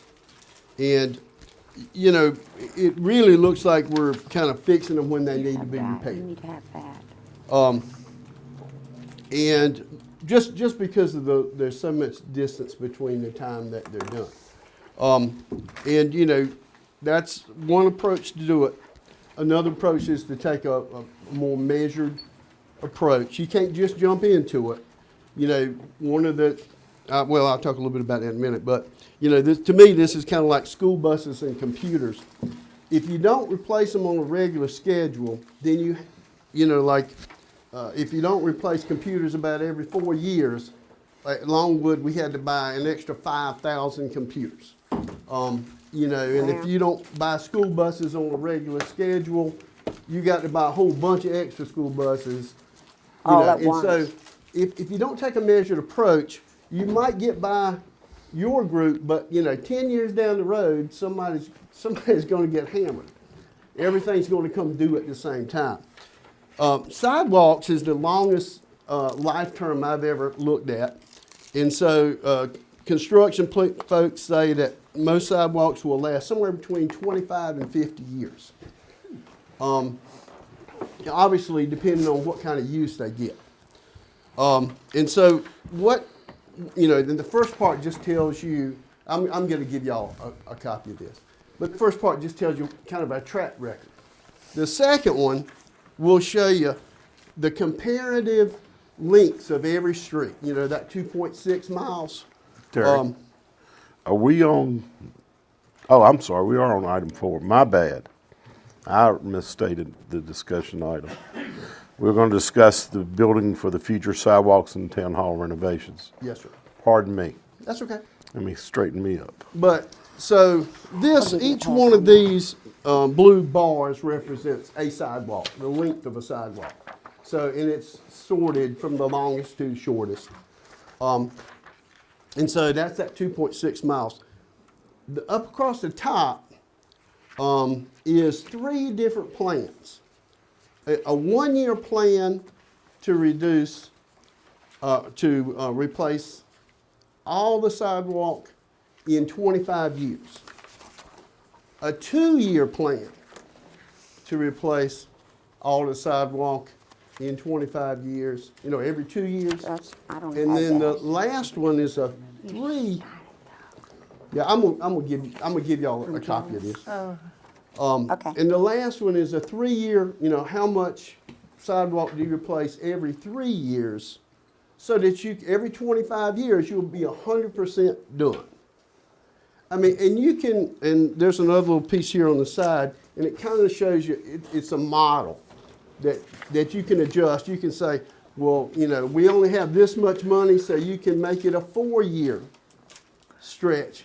But basically what it does is it's just, you know, going down the sidewalks a little bit. And when you first start it, you can't just jump into this. You've got to look at where you are, and typically, you know, you'd say, where's my worst stuff? And then we would work into this. So, you know, this ain't an immediate, that's why Jeff's plan shows us, you know, kind of, in, you know, the stuff that Jane has, you know, that gives you a quick look at what we got. But, and I'll give y'all that. But anyway, this is just a look at doing it in the long term. But again, you know, it's one approach, and it's a model. I got it in a spreadsheet so you can switch it around. You can say, okay, you can make the assumption that a sidewalk lasts 35 years. If you say, you know, and the way it impacts the budget is if you expand, like that one says, if you wanted to do a 1-year plan, it's 560 feet. You know, and you say, okay, a budget for 560 feet a year. I mean, that's way too, that's really intense as far as trying to manage it. We didn't, You need any more? I got this, but not the sidewalk thing. Pass these back, Claudia. He put them, sent them back. Wait a minute, did I get the whole thing? Just And left us out. the short sheets, they Do need we this have way. another one of these? Yeah, we need one more of these. Southport. Now, everybody needs them. Oh, I not mean- Are just y'all me. short one? You short one of these. Just this one. Oh, I didn't give Make that. sure you only have one. Oh, I've only got I'll give one. all of those out, because that, unless you just want to follow through, but I got plenty of those. It's Yeah. like, But This- if you this is need the one, one I who need. needs one of these? Right here. Oh, maybe. Thank you, sir. So we're right now. You just bring them in. I think so. Thank you, ma'am. Is there any I mean, y'all had a little chance to look at that. What you're saying is we can't afford to maintain with our current, I mean, with our current tax base, we cannot afford to do this every time. Well, no, I'm saying this is exactly how to afford. But it's every 2 years, you're talking 1,000 feet, and 1,000 feet of sidewalk's gonna be $1 million. Give or take. You know, if you say that it lasts 25 years, you know, you could go to the other extreme and say that we're assuming it lasts 50 years. Mhm. So you can adjust it to whatever you can afford. I mean, it's a mathematical model. Okay. So what we wanna make sure, I guess, is that that we can afford to maintain the sidewalks that we have on a schedule, and then only build new sidewalks if we have federal or state money to do it, or make sure our tax base can afford to maintain those sidewalks, right? Like we wanna come up with, really we wanna come up with a model that shows us how many feet of sidewalk we can maintain. Right. I mean, but that right there that's a beginning approach for, you know, you've got 2.6 miles of sidewalks, and you've got to assume that you want to replace them on some kind of a regular schedule. Is there a way, do you think, that we could directly tie real estate taxes with always making a function of the sidewalk of that property? We make sure Sure. those projects balance. Yeah, I mean, you know, we'd have to look at, That's all, that's Not all enough it's to doing. support it. Yeah. I don't think it'd be enough to support it. Not one of our big revenues. we're at, what, 11 cents, $100? We only budget $165,000 a year in real estate. So I'm just saying, you know, depends on how aggressive, That wouldn't be enough to yeah. keep, So then our other sources for meals tax, and really over the lifetime of a town, we've only had meals tax for what, 10 years, 15 years? So I don't feel comfortable tying. I don't huge even think it's been infrastructure 15 years. projects- Right, I don't feel comfortable tying huge infrastructure projects to our meals tax revenue because we don't know that it's gonna last forever. So I'm curious of what are the elements, Terry, in your opinion, how do we come to a sustainable plan that we can afford on long-term revenue? You know, that is really just a matter of deciding how long do you want to, you know, you gotta look at your sidewalks and say, okay, and I understand they're gonna wear differently. But they're not all gonna wear differently. You know, there's some streets that are gonna wear out really fast. But probably 2/3 of it is going to, I'll say it this way, the sidewalk's going to mature at the same rate. So, you know, even if you just look at, you know, 2/3 of it, but whenever you're trying to replace, you know, 1,000 feet, you know, yes, it is a big cost, but you have to, you know, basically you have to say, do you want your sidewalks fixed or not? Yes. If you want them on a regular schedule. We're trying to get it to a point where we're replacing them instead of repairing them all the time. We're replacing them on a regular schedule every 25 years, And ideally, in kind of give or take, but yes. taxation, the cost of the sidewalk would be directly tied to the real estate value of the property. And the way that local government can do that is real estate taxes. Obviously, we don't have the property values to support 13,500 feet of sidewalk. But not all, there are so many streets, like my street, their street, that don't have any Right. sidewalks on either side. So you can't tie that, how could you tie that in with your tax? You tax a person who's got sidewalk in front of them Higher? higher to accommodate. I mean, not necessarily, no.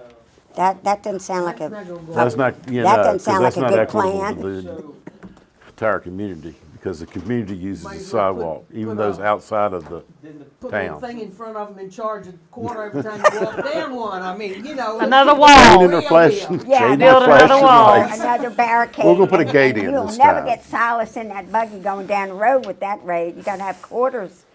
so in your then, Terry, pocket. looking at the actual, the cost of this. Oh, man. To replace, so this is a 15-year schedule, right? To That's a replace- 25, well, you know, that's the first 15 years, but the rest of it looked just like that. 3, 4, 5, 6. So that would be for us to maintain all of the sidewalks we currently have on a 25-year schedule, assuming it's only getting 25 years of life. It'd be $1 million a year, and then adjust it for inflation. What I'm worried about is that I want to tie this schedule with another revenue source that also goes up with the inflated cost of construction. So like, I don't wanna commit or even set this as our long-term plan if the cost of construction is going to continue to increase greater than the I'm cost sure of it whatever. will. Similar to the way, what he's talking about is similar to the way we're doing our water rates. Our water rates are made to accommodate that the increase in cost of producing and providing water to the community is gonna increase just due to certain And factors. the question I'm posing is, you know, do you want to get on a regular schedule, or do you want to fix it when it's broken? Yeah. In response to what you're saying about looking for that one-for-one, the only revenue stream that we have is one-for-one that could totally fund this would be the meals tax line. That always exceeds $1 million. So if you're truly looking for where in the budget we can directly pinpoint it, that would be the only one line that's a revenue stream that would be able to carry it. But that, I mean, that revenue stream is going into our general fund, which basically pays for our town operations and Which, staff. yeah, and the general fund would be part of the sidewalks anyway. That is in the fund. It's in the right fund, but, it's in the Public Works Department of the general fund.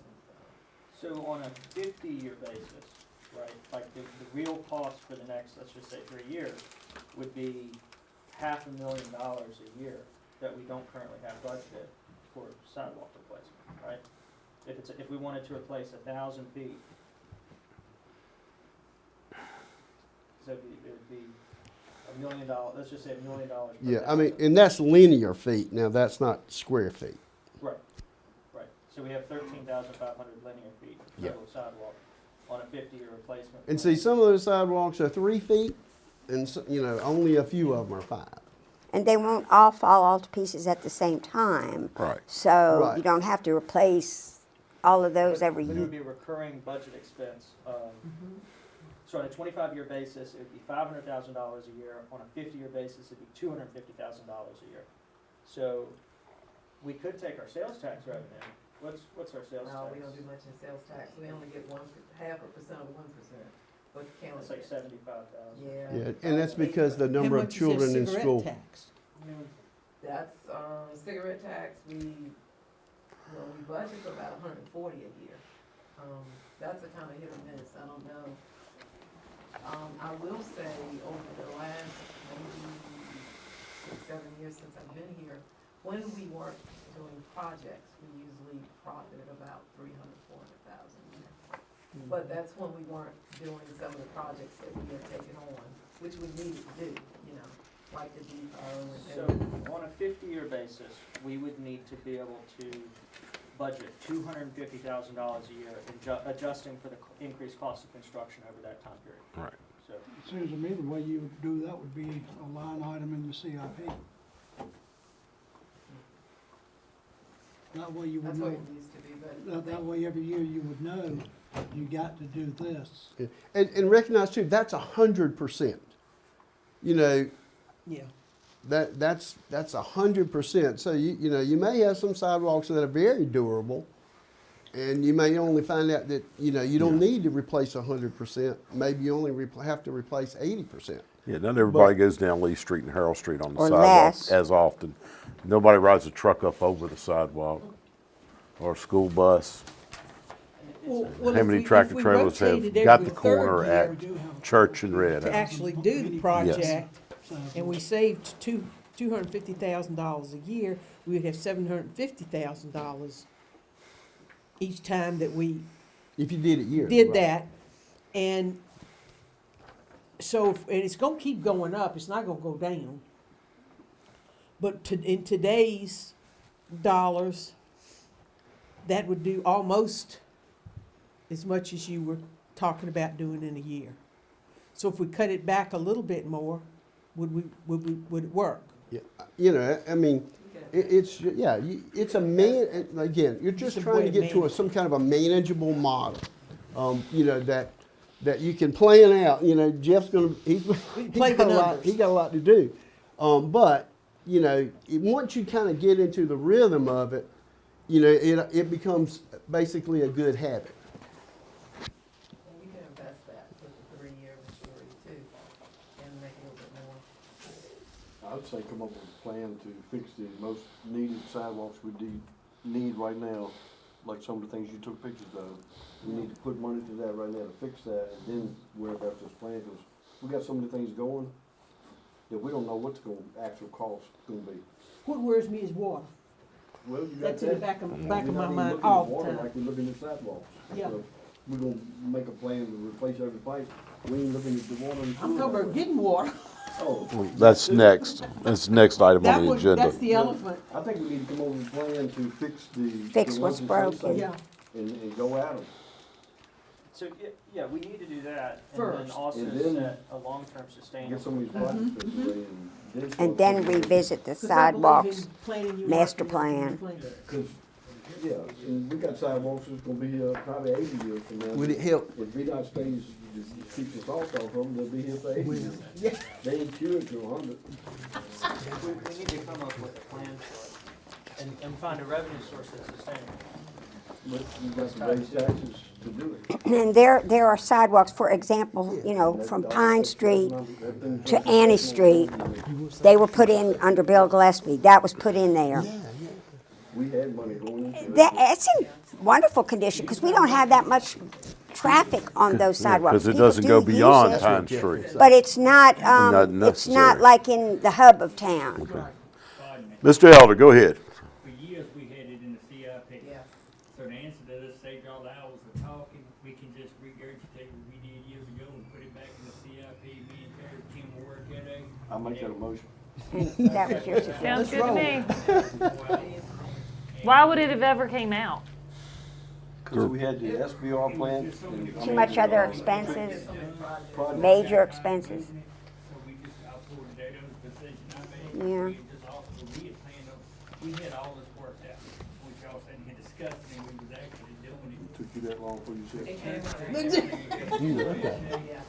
just got the practice has changed, but I'll do a CIP and we will present it to, I'll give it to Terry and him and they. Thank you. Y'all, and I'll say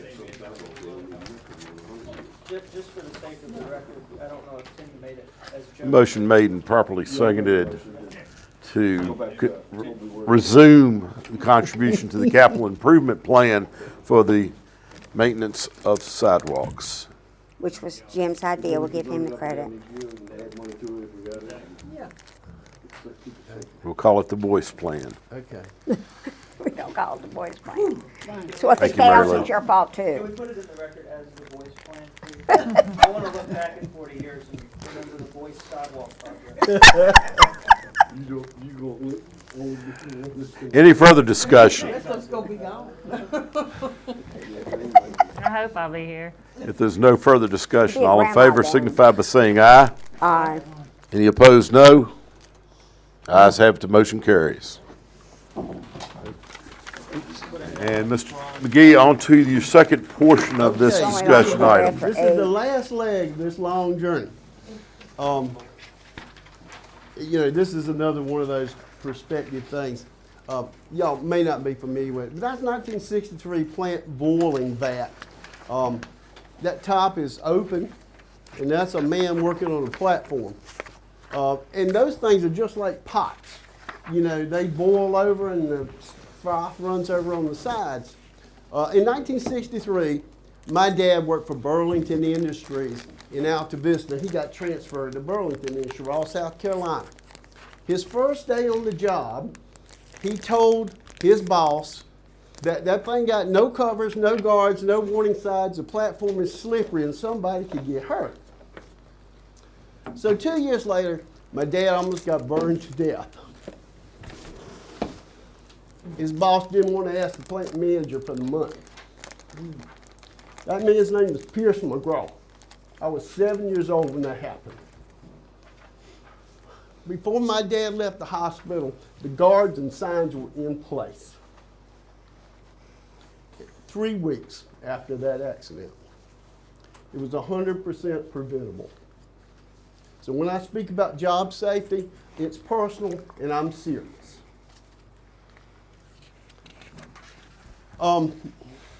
This is just a little recap of what we're going to cover. My responsibilities, and I really want to recognize the folks that work here. And then go over the town hall usage statistics and talk about how the users are. And then the compliance issues that, we're facing in this building. And then ultimately, I'm gonna request approval for design, alternative, and bid services. And what that means is that I'm recommending that you approval for those items in ARPA funding if that, and you're not in, there's no obligation past that.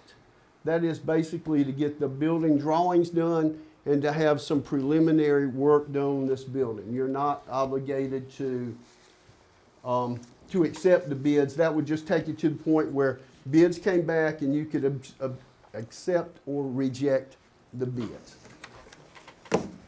So thank you. I've been town manager for about almost 2 years. There are 210 times of the town managers in the town code, and the oldest responsibility I'm finding for a town manager is shooting rats. Good job. And I know, one right? of the newest is groundhogs. I've been shooting Jeff. Oh, where's Jeff? I actually get permission to shoot groundhogs. The newest Buzzards. job that I have is I am the official new insurance risk assessment officer. That's one I picked up from Miss Roxanne. But I'm gonna tell you, it does give you a whole new perspective on what I might call risky business. I've been working 51 years and getting tax paychecks, and these last 2 have been the very best. I've lived and worked in 16 states and 6 foreign countries, and the greenest grass in the world is Appomattox. So it ain't geography. It's the people. It's hard to know how good or something is unless you measure it. In the last 35 years, I've done mostly something called business process analysis, and that really means I measure stuff. And I usually do it with Excel spreadsheets. In the last 10 years or so, I really keep track of the employees that I work with. This is the one that I keep for here. And if you look down along the bottom, you might see your name.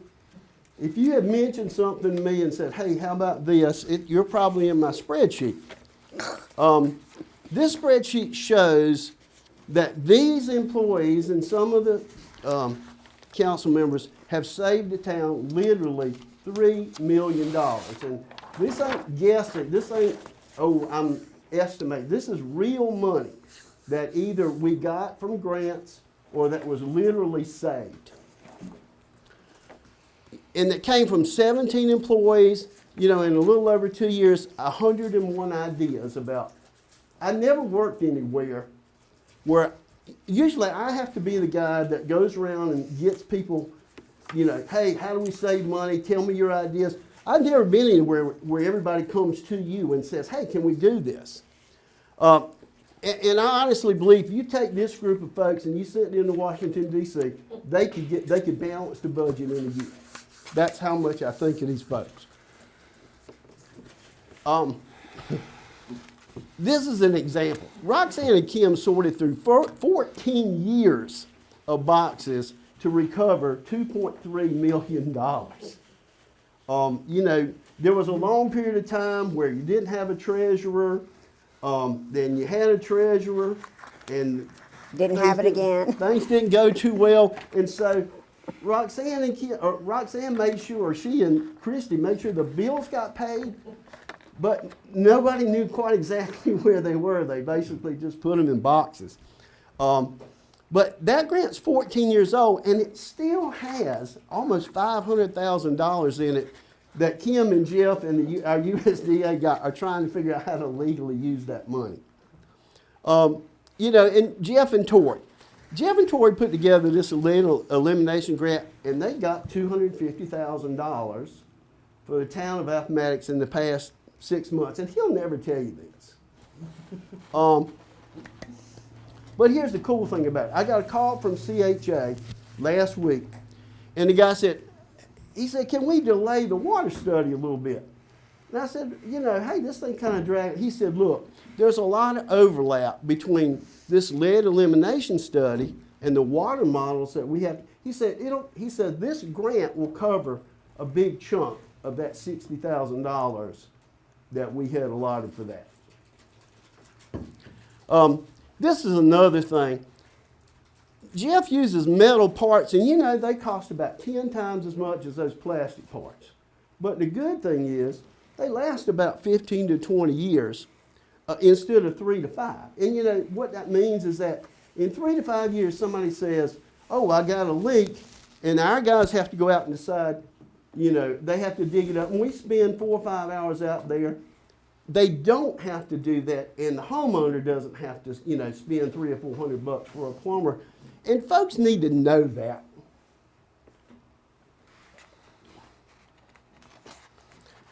Sharon and Christy, everybody knows those folks for their customer service smiles and their welcoming disposition. They have another part of their job that most people don't know about. They really do fair and accurate billing and searching for and collecting money that's due the town. So most of y'all, that's what they get. That's the face. When they're looking for money, that's what they get. So I'm just telling you. That's a hoot. 24 employees, 17 full-time, 7 part-time, best people I've ever worked with. Town hall building use. Okay, so single most used and visible public building, somewhere between 700 and 900 people a month, and they're coming in, they're paying bills, they're doing business and asking for information. We do 4 scheduled public meetings in this building a month. Literally, that's 10,000, it's more than 10,000 people a year come into this building. We know 100 people new come in this building a month for the first time. That works out to about 5 a day that have never been here. And the reason we know that is because they come in and say, is this the DMV?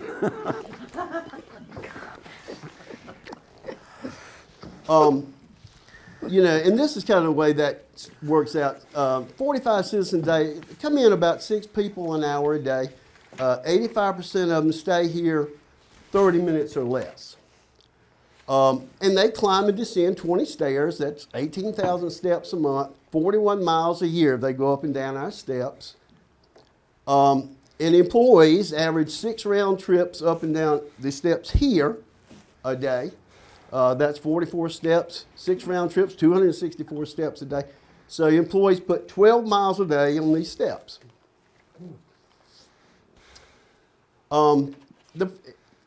You know, and this is kind of bringing it down. I want you to put yourself, you know, you're walking into Appomattox and you're going to pay a bill.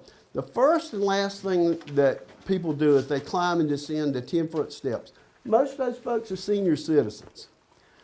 And many of them, they come in and they make humorous comments about surviving climbing the stairs.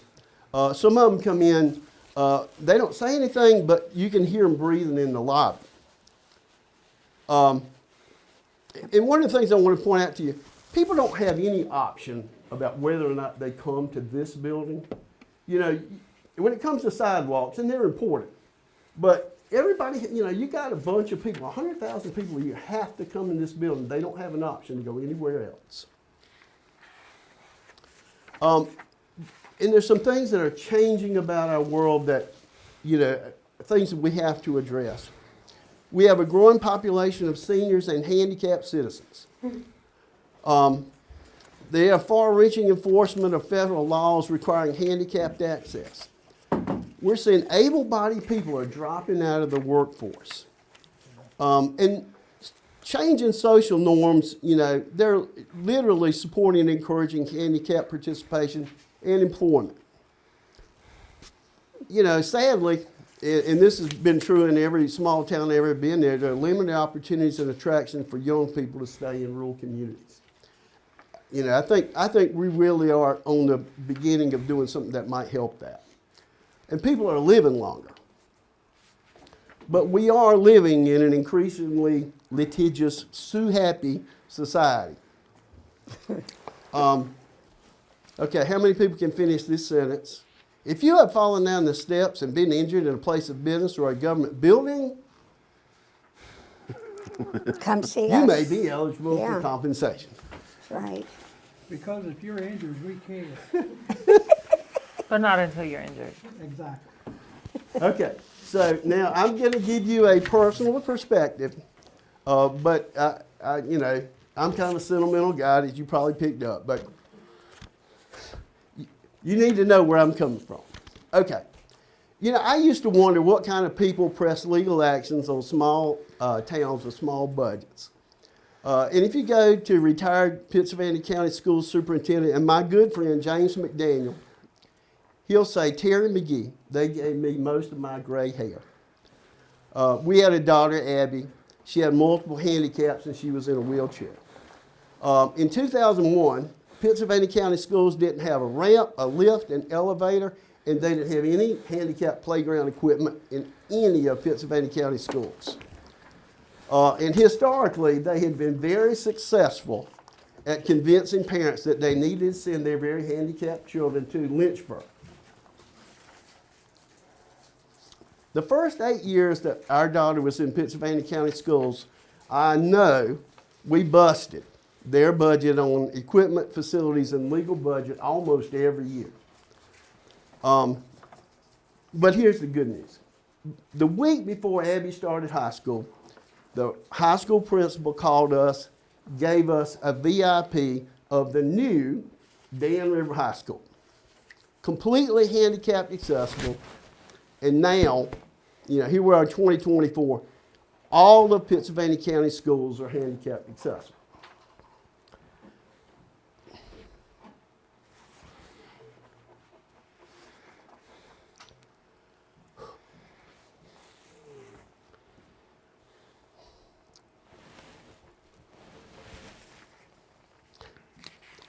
I get calls from grandparents telling me how much they enjoy going to the schools because they can go around into schools with their grandkids.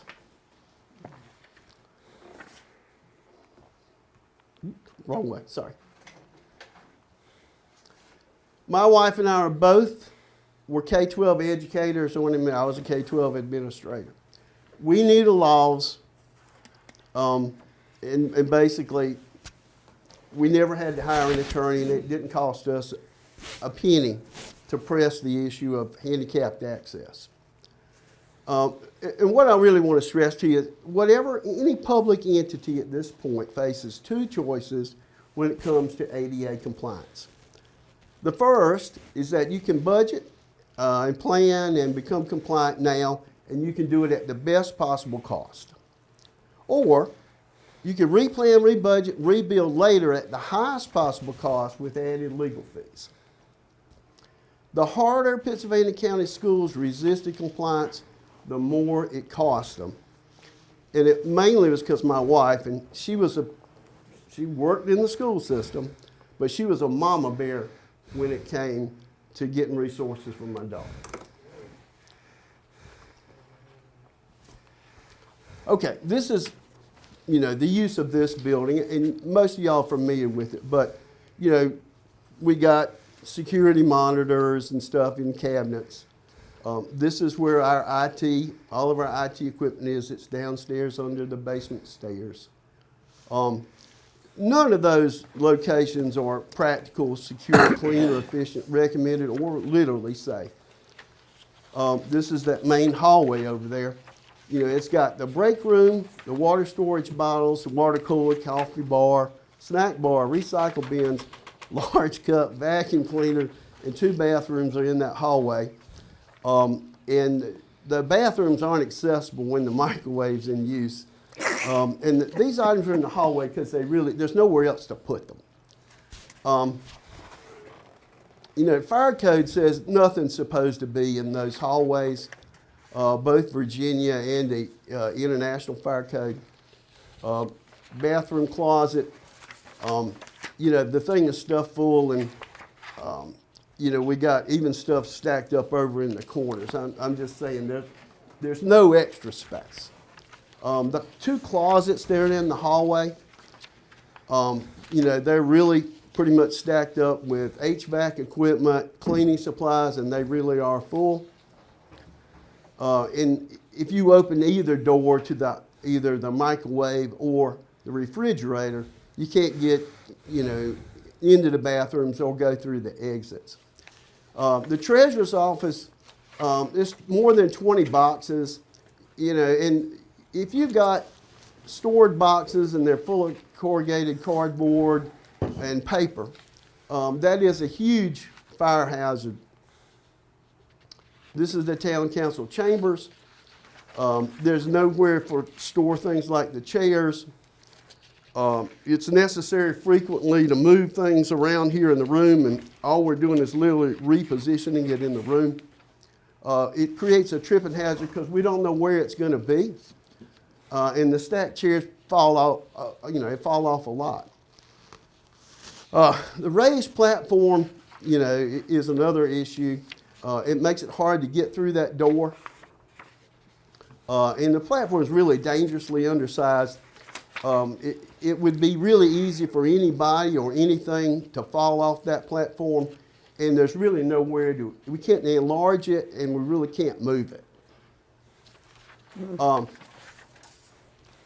This is the far end of that. You know, you can see we got AV screens and stuff stacked over in the corner. And trying to get an 8-foot table, like when we have events up here and try and put the tables downstairs, that actually becomes impossible to do. So everybody has to go loaded in trucks and then take it around the building. It really takes about 4 times as much work, time, and distance. And, you know, the permanently installed white wires on the floor, they're a tripping hazard. And we really don't have another place to store them. And that we don't have any option to move those wires. The exit door really doesn't open. Again, OSHA standards say, you know, all doors should be, you know, able to fully open. The bathrooms are not ADA compliant for a variety of reasons. And then these are the non-compliance issue. The interior stairs don't meet building code requirements. Interior doors and the corridor and hallways don't comply with the building code. The customer service area doesn't have any basic security improvements. This is all the ADA stuff. The main entrance door and entry ramp fails to meet the act for multiple reasons. The customer service area is not ADA compliant for multiple reasons. Bathrooms and toilets, interior and exterior building and signage, numerous employee building fixtures, like one of them that was identified, the safe in the treasurer's office. Non-compliance on the first violation of ADA is $75,000. Subsequent are $150,000. The heating, ventilation, and air conditioning is really beyond its useful life. Doesn't meet the commercial public building code or requirements for fresh air or circulation. The related electrical panels and distribution needs replacement. Added electrical receptacles need to be added, and all the lighting in this building should be LED and motion activated switches. And the unfinished lower floor causes an imbalance in the heat. And so what that does is basically, every office you'll see we got a space heater. There's some water infiltration on the lower floors that increases the mold and mildew throughout the building. The flue chimney that's out here, it either needs removal or rebuilding or capping. But that water infiltration is causing rusting of the structural steel on the lower floor. The offices are undersized by most any commercial standard by more than 50%, 3 or less than 100 square feet. Acoustical rating of interior partitions, and there's no employee break room, and the slate flooring is in need of replacement. The roofing, flat roofs inevitably leak more often than pitched roof. They require more maintenance and inspections. Pitched roof costs less to maintain than flat. this is architectural stuff. It's more respectful of the surrounding neighborhood, and it portrays a more friendly, less sterile government leadership. Audio-visual wise, practically all of the AV stuff should be located in a secure but easily accessible, observable area.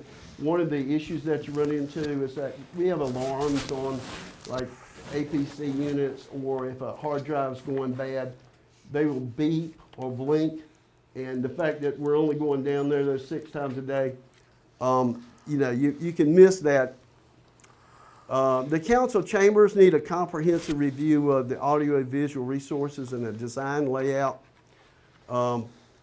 Just really a bigger plan or a better plan for doing things like doing streaming to remote viewers, live conferencing, adequate viewing surfaces in here. I don't know if y'all could see this. I tried to put this up here because it's hard for everybody to see that screen. The summary sheets I included in my update, and I'm going to go through this, but this really is the people's building. I mentioned earlier, folks don't have a choice about whether or not they come here. We're requiring them to walk in this building. And there really shouldn't be any physical barriers to employees coming into the people's building. The cost to renovate is $300 a square foot. The cost to buy new was $600. We really are out of room up here, and there is a lot of room, 2,100 square feet. Downstairs. We're running on borrowed time with respect to our mechanical equipment, liability, and safety. Future employees are likely to prioritize their rights ahead of their job responsibilities, and they're going to challenge the conditions that, Christy and Sharon will run up and down the stairs, and Roxanne did too, but not a lot of folks are going to do that. Extraordinary efforts our town really is pretty incredible. Jeff reminds me right often, he says, the people that I work for are the people of this town. And I'm not recommending this project as a reward for anybody. It's literally mutual respect for the public good and safety. Everything in the conceptual design is functional. There are no extravagant features. And this is future-proofing Town Hall for a long time. I'm recommending the project because it's the right necessary thing to do, and delaying only drives up the ultimate cost 4 to 7% every year. And I just need to tell you, there is a long-standing perception, and I got this from a recently retired, that the only thing that the town hall will get is what's left over from everywhere else, that it would never be. And that was a key issue in that employee choosing retirement. I can tell you that this project is the single most fully developed project plan on the table. It has the least amount of risk and uncertainty, but it is the most dependent on the ARPA funding. Town finances are not going to be in a better position to renovate the hall and have the federal government pay somewhere between a half to a third of it. We will never receive another $1 million to renovate a town hall. You won't find a grant for a town hall renovation. Almost every desirable project presented to this council can be accomplished on a schedule if it's well planned and prioritized. And the town hall renovation is that project today. Plan to work and work to plan. Anybody y'all know say that? Realistically, every good project cannot be accomplished at the same time, but if carefully planned, honestly prioritized, and seriously focused team over the next 5 years, I honestly believe we could do a renovated town hall, we could get us a sidewalk plan, we'd get a landscape train depot, a well-planned 100-year anniversary celebration week, the beginning of some great bike and walking trails through town among America's most historic Civil War battlefields, and needed road improvements. I'm going to leave you with a proverb. Do not say to your neighbor, go and come again tomorrow. I will give it when you have it with you. Question? Mayor, if I could, just one point of order of procedure. Considering we're at 8:40 now, so that we can have full time to discuss this, and we also have staff reports and you know, this discussion that needs to happen. I'd like to move that we put water for the future on the next agenda, because I could see this being a, you know, we could have a discussion about this, and then water is not gonna be a short conversation. All right. Would you? I'll entertain the motion to So I formed that as a amend motion, if anyone else feels that way. For the regular meeting or for the workshop? What are you thinking? Either one, I Yeah. just think that it's. We'll amend likely it. to extend- the agenda for tonight and defer that until the next workshop meeting. Is that your motion, sir? I'll amend it and add treasurer's report as well. Okay. To the next meeting. Motion made and seconded to amend the agenda. All in favor signify by saying aye. Aye. Any opposed, no? Ayes have it. Those items will be moved to the next workshop meeting. Mr. McGee, one question, page 40. Line 7, plenty of room on the lower level, 2,100 square feet, to affordably meet town hall needs. Are you implying there that everything that's gonna be done down there? Or No, does it still have to No, be top to the bottom? only thing that moves down there is council chambers and, there's a 40. conference room. It's up there on the wall. Okay, but my point being, if you leave that office up there, people still gotta make that climb. Elevate. Well, I'm sorry, The other lady gonna take them from that lot to the office. Oh, I thought you were talking about in here. I think we'd have to look at the elevation plans. Public access to the town hall.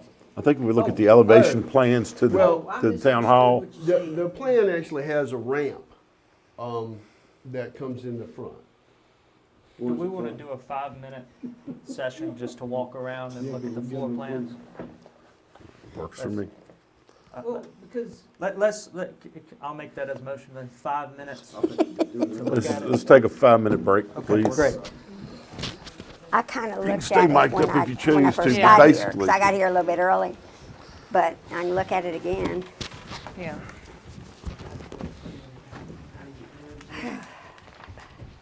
Are we still being recorded, Reverend? You still recording for this part? Okay. Filled it up?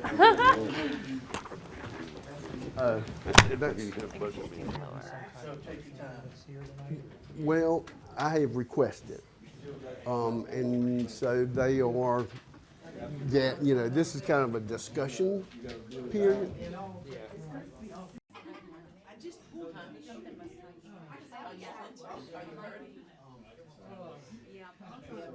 Earn the treasurer's report. We'll get you to review it and we'll approve it. We may not have to go through all the discussion items because of its currency.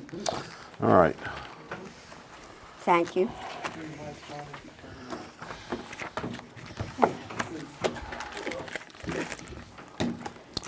So, staff reports, at this time, we're going to move to staff reports. Let Kim go ahead with the treasurer's report. No, I was saying that if you all are okay with it, instead of me reviewing it, So we're going with through you, it if you page just have by any page. questions, we can consider it submitted if it's okay with everybody. Is that-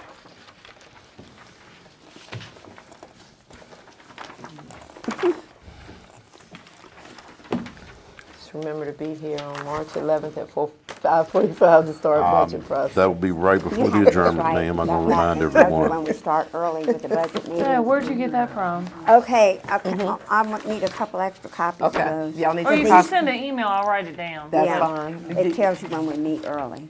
Yeah, just shoot an But email I mean, to I Okay. text you anyway. You want the schedule sent? if you don't mind. I No Yeah, I problem. only wrote down what was on the website. Okay. I text Timmy and Jim Yeah, I'll take a picture of to it. remind them.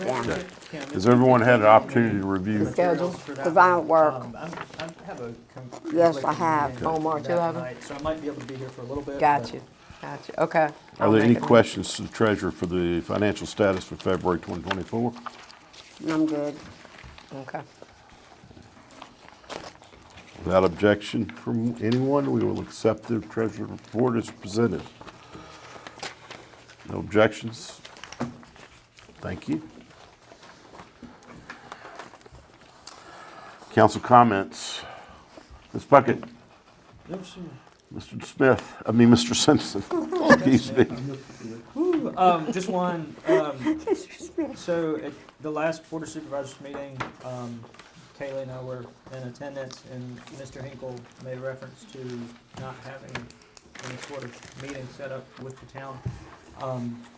Just wanted to, I guess, reopen the conversation about the joint meeting, and the agenda that I drafted and sent out. Despite all of the discussion about that, we never did actually discuss the agenda itself, so Okay. we'll see where we're at.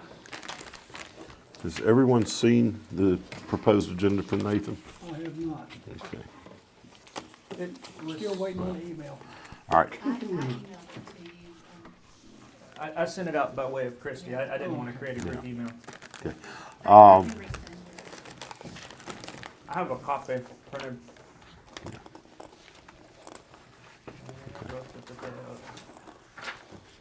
Wish it might would help if I was to open a computer and look at it. I have the You're not same. the only one who does that. Okay. Timmy does the same thing. Based on similar comments I heard about in the meeting, yes, I have talked with the chairman of the board of supervisors, and yes, we plan on having breakfast.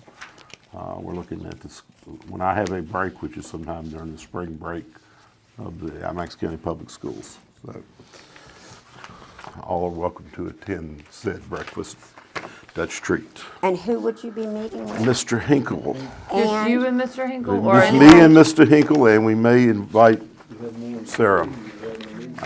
We can't have, because I more than thought one that he council said member. in the communication that he sent. this is just an informal That's meeting. different than, This he is not wanted with the our Board of Super- lawyer, This is the just, town manager, right, and him. this has and nothing you. to do with that. Any individual can meet with any other one individual. Yeah, Yeah. I get that, but I just wondered We're gonna if he was invite, referring to that. having talked with John today, we're gonna invite, the Mayor Pamplin to that meeting. And like I said, it's informal, cordial. We're trying to build some camaraderie within the community and realize that we're all here for the community, not just our individual entities. Okay. As long as you do not discuss, We will not the discuss attorney any has already pertinent told us, information. water, not to do it. We've already been told by that, by Frank Yes. Wright, so I just want to make We will sure. not be discussing If items. he brings it up, you're we not have discussing been it. told not If to he wanted discuss. to, he could. There's nothing Well, he could bring it up. I just said restricting if Yes. he brings it him. up. Yeah, I so- would You say, have, well, we can't talk about that. I cannot voice anything other than my own opinion. I cannot voice Right. the opinion of the council. We don't want to And I do do not anything to intend to do jeopardize that. us. Our And on the point No. of my, so, in my council comment, I just wanted to continue on the agenda. So, Mr. Boyce, for your sake, you and I haven't spoken directly about it. The agenda I put together, in the January meeting, we talked about just conversation topics that wouldn't cause controversy, just things to build an initial relationship so that we can establish how do we work together, getting to know the players, getting to know the people, how do we sit down and have a conversation. It's helpful to have that when the tough topics do come up. So I drafted this agenda based on the consensus from that meeting, which was just easy to talk about things. So I did it in a way that doesn't allow for grandstanding, long, open conversation. It's 3 separate sessions or presentations, and there would be joint presentations by a town staff person and a county staff person. They'd come up with it'd be something as involved as a 4-H speech. We're not asking them to come up with a 2-hour-long thing. It's literally 15 minutes on, here's our ideas on how we could work together about this particular topic. And then we would have joint discussion with the board and the council for 30 minutes following that. So that's how I put it together. I'm not tied to any of it. I just wanted to have a straw man of an agenda that we could discuss. We need to start. I appreciate that. Well, but may I say something? Yes, ma'am. The agenda that you came up with is great if we didn't have unresolved major issues. And we have a lot of unresolved major issues going on. So why move to a new agenda when we already have things that we can't overcome? One of them being the water, one of them being the fire funding. See, I And think that's a disagreement in, I guess, a philosophy and how we perform absolutely. our duties. So you is just that we ignore those can- and move forward No, to ma'am, these. so what we said It's in the not January good. meeting, and we can look at the transcript from that meeting, is We don't have to do agreed- that, Nick. Please don't go But we there, agreed Nathan. on consensus to prepare an agenda about easy to talk about things, to build a relationship. So that's why I drafted it in this way. If we wanted to create an agenda to talk about the issues at hand, that's perfectly fine. We can make an agenda about water, but in that consensus, when we talked at the January meeting, it was made very clear that certain members of council did not want to talk about water or some of the heavy-hitting issues. Well, it wasn't that we didn't want to talk about water with them. I go back to the communication we got from Frank Wright. Could you get Nathan a copy of It was from that? Sam Vance, and I've spoken with Sam Yeah, Vance about that. that we should It's- not discuss the- that. Right, His we won't. advice was more nuanced than that, and I won't speak That's for him. news but to me. I mean, I've had conversations with him. It's specific to the litigation, sure, but there's like 4 different issues going on. There's the trash, there's the County Region 2000 litigation, there's us having water, there's us trying to identify a source of water. So there's a complexity of things. And when you look at it, we're already 4 or 5 years into Campbell County out of their 10-year notice. We're halfway through that 10-year period. I'm very aware of And that. We haven't moved on anything. So we need to start having discussions. Well, we because some do of the have a water issues- study going on that we're paying for. Some of the water that we issues are might moving require on cooperation it. between the town and the county. You should have told him that the other day when he was talking about my personal business and my ex-husband. Telling Now both you're of trying you. to tell me to shut up. I'm not telling you Really, to shut up. Mayor? So I'm telling you to take turns. Let somebody finish their comment before you Okay. interject. Please. All righty. May I have a full minute? 2 of those items really bothered me, Ernie, because 2 of them led us straight to water. So the Economic chair, development. as long as you have an agreement with the chair of whoever chairs the meeting to steer it from water and say water is off limits, you can still Well, then have how are you conversations. gonna talk about? Economic How are you gonna talk about development economic development without water. without water coming up? Mhm. And housing Sure. So housing is more of a land is- use. but So- it's water, It's we've still- got to It- provide water. Yes, but you can say, we're not And gonna that's talk about, concerning. let's assume that we have water coming in the water line. Let's just, you guide the discussion that way and talk about, you can fill 15 minutes in a presentation with just the fact that Appomattox is growing at a higher rate than like 90% of Virginia counties. That's something we can talk about and something we can see the data for. You don't have to have it exclusive to water. And there's decisions about land use, there's decisions about taxation and things that involve the town and the county that we can discuss. The same with planning our future together. That's not about water, it's planning how are we going to work together in the future? How do we communicate with each other? Should we do something as simple as swap emails and phone numbers? Should we have scheduled 2 meetings a year? It's talking about the working relationship, not about the specific issues at hand. Because before you can even talk about the specific issues at hand, you have to figure out a tempo or a process on how you're going to communicate. Otherwise, you have no standard. We're trying to set an agenda to give some preliminary communications on some not so volatile subjects so that we can feel each other out on how we'll react to certain situations. We want to show that we're making a good faith effort to communicate and cooperate with the county as much as possible. I have no problem with that. Okay. Me As long as neither. there's no water. And don't even go close to that, because we could have a big problem. Yes, if we ma'am. do. We've got to be careful and We follow will, what our attorney has we'll told have to us put do. some kind of ground rules on those discussions to prevent us from going there. And So we need to make, because I don't want to let this get lost in, you know, we're doing stuff. I want to see this meeting happen, and I'd like to make a motion. You guys help me structure it in something that is palatable. But just very bluntly, are there any recommendations to this agenda? Because my motion's going to be, I'd like to send this to the county in a formal letter requesting them to reply yes or no. If you guys are okay with that, I'll make the Should motion as Mr. presented, McGee but be if the one not- to send the, Yes, the mayor you would just said send I'd it. like It would be to. on. I'd like to make a motion for the town. So that's why I to asked send it.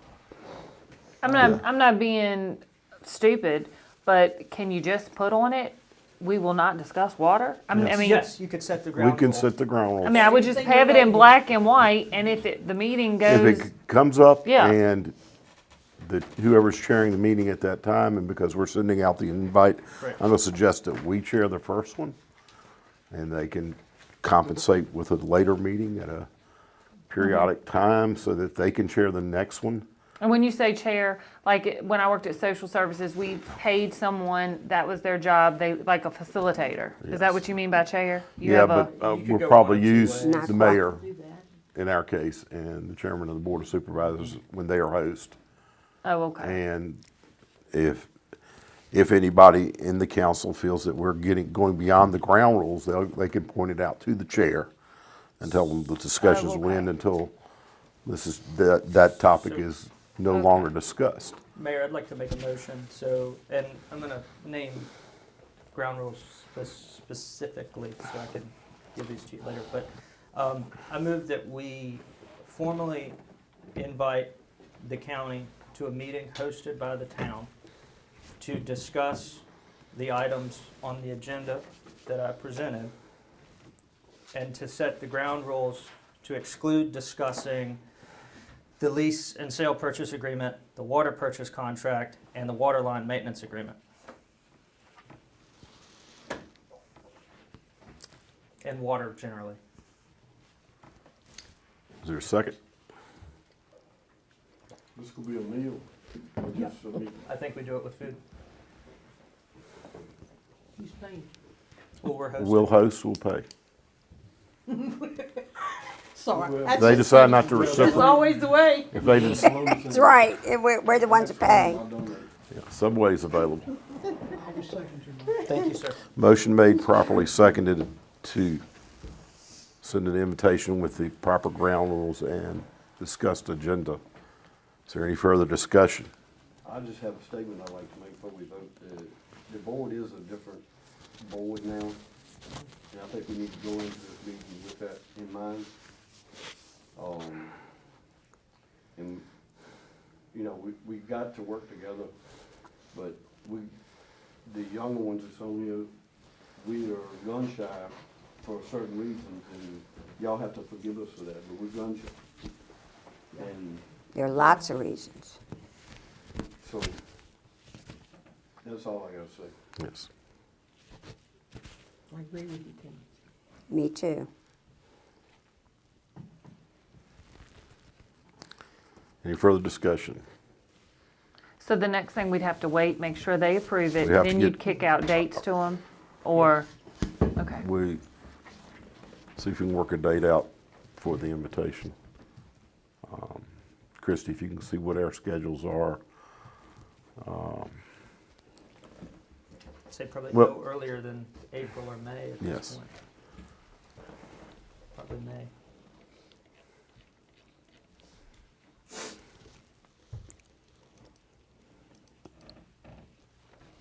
So if we could vote. All in favor signify by saying aye. Aye. Any opposed, no. Ayes have it, motion carried. Staff, thank you very much for accommodating us on this. If you have any questions, please contact any member of the council or myself to get it answered. Mr. Garrett, I'm looking for to adjourn. Second. I don't have any. Is it almost 9? we're still on council comments, sorry. Mr. Garrett, you were next. You have any comments? No, I don't. Ms. Allen? Nothing. Mr. Boyce? I'm ready to go to the house. Ms. Spiegel? Yes, nothing, yes. With that, Adjourn. No comments, adjourn. Mayor, yes. just, has the council decided to not acting on my recommendation this evening. Oh, To award the, to move on the next step to the building. Right. All right, Got lost in the discussion, that sir. would be I'm committing quite us sorry. to what amount, $161,000? There it is right there. It's on the screen. It's about 200. Want to entertain a motion to accept I'll make that motion. the recommendation? Subsequent motion. Huh? I have a secondary motion I'd like to put on the floor. You want to amend it? Is this an amendment to this motion or a No, different sir, motion? it's a second, Is it it would be a second motion Both for an all those action item, charges? but it would be would be less, for all those charges? it would be less of a commitment than what we're voting on now, so it would be voted on first. What? Yep. Make your second motion. To request, or to just send, I guess, an informal request to see what a budget of $1.3 million could accomplish on the town office, which would be the exhausting our ARPA funds. What would a project look like with a total of 1.3 million? So that Well, it uses our We are ARPA down funds. to, For him to design twice. with the committed projects, or remaining projects we have on there, we'll be down to about $1.09 million, 1.1 million. I'm just curious to see where that would get us, and I'm curious to see how much the elevator costs. So I'd like to see that in a line item too. Can you pull that would it one? make sense to do the whole thing, and then if we need to do some picking and choosing, Well, maybe have a breakdown of everything? back. we're or committing not? to $131,000, then that's over 10% of what I'd like to see the entire budget of the project be. I think that we can get a lot accomplished with 1.3 in terms of the HVAC, the mechanical, the electrical, and the interior layout. Because if you look at that budget, I mean, of course, there's always going to be money for architectural fees and stuff, but we might be able to do a significant portion of the usability of the building that impacts our town employees and staff without, refacading and doing all the exterior stuff. So I'd just be curious to see how it breaks down interior versus exterior and really getting the most bang for our buck. Can we also include the revision of the ramps and stuff to make it handicap? What would it take to get Compliant. ADA compliant? And the bathroom should be For too. all of the But I think that would be safety minimal. issues. Yeah. Yeah, the bathrooms are probably Safety and minimal. accessibility issues, yes, Yes. ma'am. Is this number, is just a one-time shot? That's a one-time shot, this is to get you, that basically sets it up so that this project as presented could be bid. It would take it to the bids, we would receive bids back, and then it would come back to you, say whether or not you would accept it. At that point, you would have an opportunity to say, well, that's too much. Right. What could you do for X dollars? That's what I was getting at, because, we might see some changes that currently what Blair has that need to be made. Right. But if he draws up his plans, how he's got it in his mind now, We could be wasting money. yeah, Yes. I see a couple of things that I like to see changed. And we can have a discussion about that. Well, another time. the plans haven't been drawn yet. So, What's that? well, that's a sketch. Yeah, Okay. that's what I'm saying. But they're not architectural. There's- When's No, our input this gonna is get into sketch. that? When's our input's gonna get into what he's drawing up? If you approve that, then he comes back and says, hey, do you have revisions? Okay, so So you have an opportunity, we still can scale whatever we back we need. I s- We still have the opportunity to do that. But I don't know how the contract's written, so if we're, Are we going, is it a firm fixed price, 131,000, or is it a variable price off of the resulting project value? that is the price for the services rendered. Okay, so But if we cut out half of the. if we cut out half the drawings, budget, yeah, If you cut out half of whatever is there, you're going to reduce your construction costs, but this is the price That's gonna stay. as but Yeah. it's based on his original understanding of the scope of the project. So if the scope of the project has changed, But if we Right. don't ever get there, how's he gonna make We keep saying, let's wait and study, let's wait and talk, let's wait and wait. What When we're are we trying to gonna get do to this? is, I think I see what you're saying, if though. we, You say wanna if we know cut the Yes, project sir. back to what we can 8% of afford, 1.3 mil Yes, sir. and he don't cut this as back, in line one. That he's should getting be paid the- for stuff that he gonna have to do. We- We're gonna pay him Yeah. more than what he actually does. But he's gonna be doing But what if we're revisions with pleasantly that, surprised and right? it comes back on price on the repurpose? It could. And then we haven't done all we could do. That's what I think. You're never gonna get started unless you get started. Which what the majority of That's ARPA funds, right? They know that, You right? what? It's all, They know that, right? Okay, okay, it was written that way. okay, okay. Amy, See, and playground equipment. Oh, gotcha. I would like to. Cause that group has see it never for met after- yet. You know, if we that we did pick. cut back the scale of what, that he would adjust that price a little bit. Is there, and then this may be a question for Blair more than you, but it's something we need to present to I Blair. mean, Is there a way to get the components or certain stages of the project with a price breakdown for go, no go on those portions? I'm certainly willing to contact him and find Okay. out. That'd be great. You know, if there's a alternative to an elevator, if there, granted, elevator makes it Alternative nice. To an elevator would be steps. We already have them. I understand that, ma'am. What are you talking about? We don't- We're breaking out by a line item, Mary Lou. I know, but Yeah. you just said an alternative to an But elevator. not- That's pretty There's clear. a price difference between a person elevator and a freight elevator. Because the human factor safety internal to the elevator for people is a lot different than it is for furniture and So we equipment. can have our staff go around the building or up and down steps because it's for free. Okay, that makes sense Well, to nobody. we're doing a hard renovation at WSET. We finished two of 4 phases. We'll finish the 3rd phase once we get equipment implemented and personnel trained before we can get to what we consider to be the final stage. So it is a long and complicated process. Granted, we don't have the funds that a corporation does for such an endeavor here, but we should have the opportunities and the options to take it. And a lot of these, like I said, maybe we drop it out now, put it in later. If we have to accommodate certain building components of it. Yeah, I want an elevator. I don't want to walk up steps. I'm not going to be That's able kind to. of like what Claudia and I were saying, Yes. wasn't it? Could, Let's give us some options, maybe to reduce the price. Yes, ma'am. I thought that's what. That's what we're looking at. Terry. As we get that far, but we know But what we're not all the gonna get that options far are. unless we go. Yes. before Not the the way next we meeting, could, Do real estate. could we see a full copy, I guess, of the contract and how we engage with him? I just feel more comfortable if I knew that 8% cost of construction, I'd want it to be variable based on the actual resulting project cost if we choose to pick one thing or the other. Or maybe engage with him on a firm fixed price for now, because we still don't We know. meet in what, 2 weeks, I guess. Yeah, we still don't know exactly what we want, I think. Because we kind of wanted to shave some of it down Mm-hmm. to make it more affordable for us. I get that part.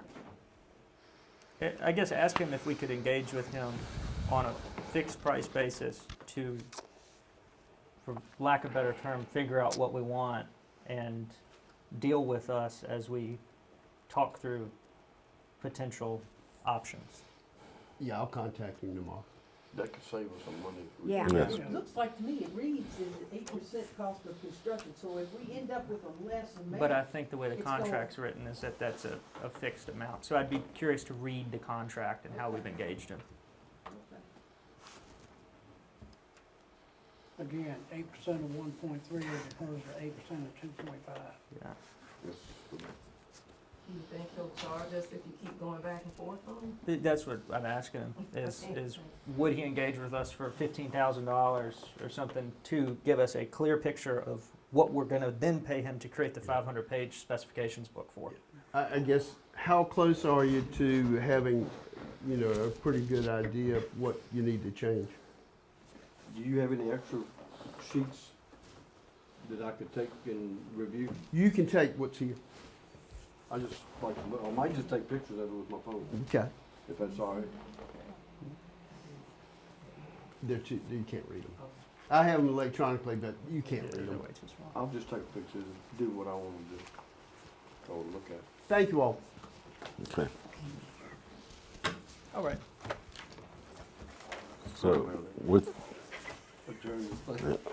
It's your job, Timmy. We're gonna have to order breakfast. Yeah. I mean, if we waited 10 more minutes, it would end at like an even round number. No. I make a motion, we adjourn. I second it. motion made properly, You lock the doors at 9:30, okay? the, I'm sorry. The way you handled motion, the last yes meeting ma'am, was yes absolutely ma'am, both abhorrent. of them were, yes Nobody ma'am. should be talking about anybody's personal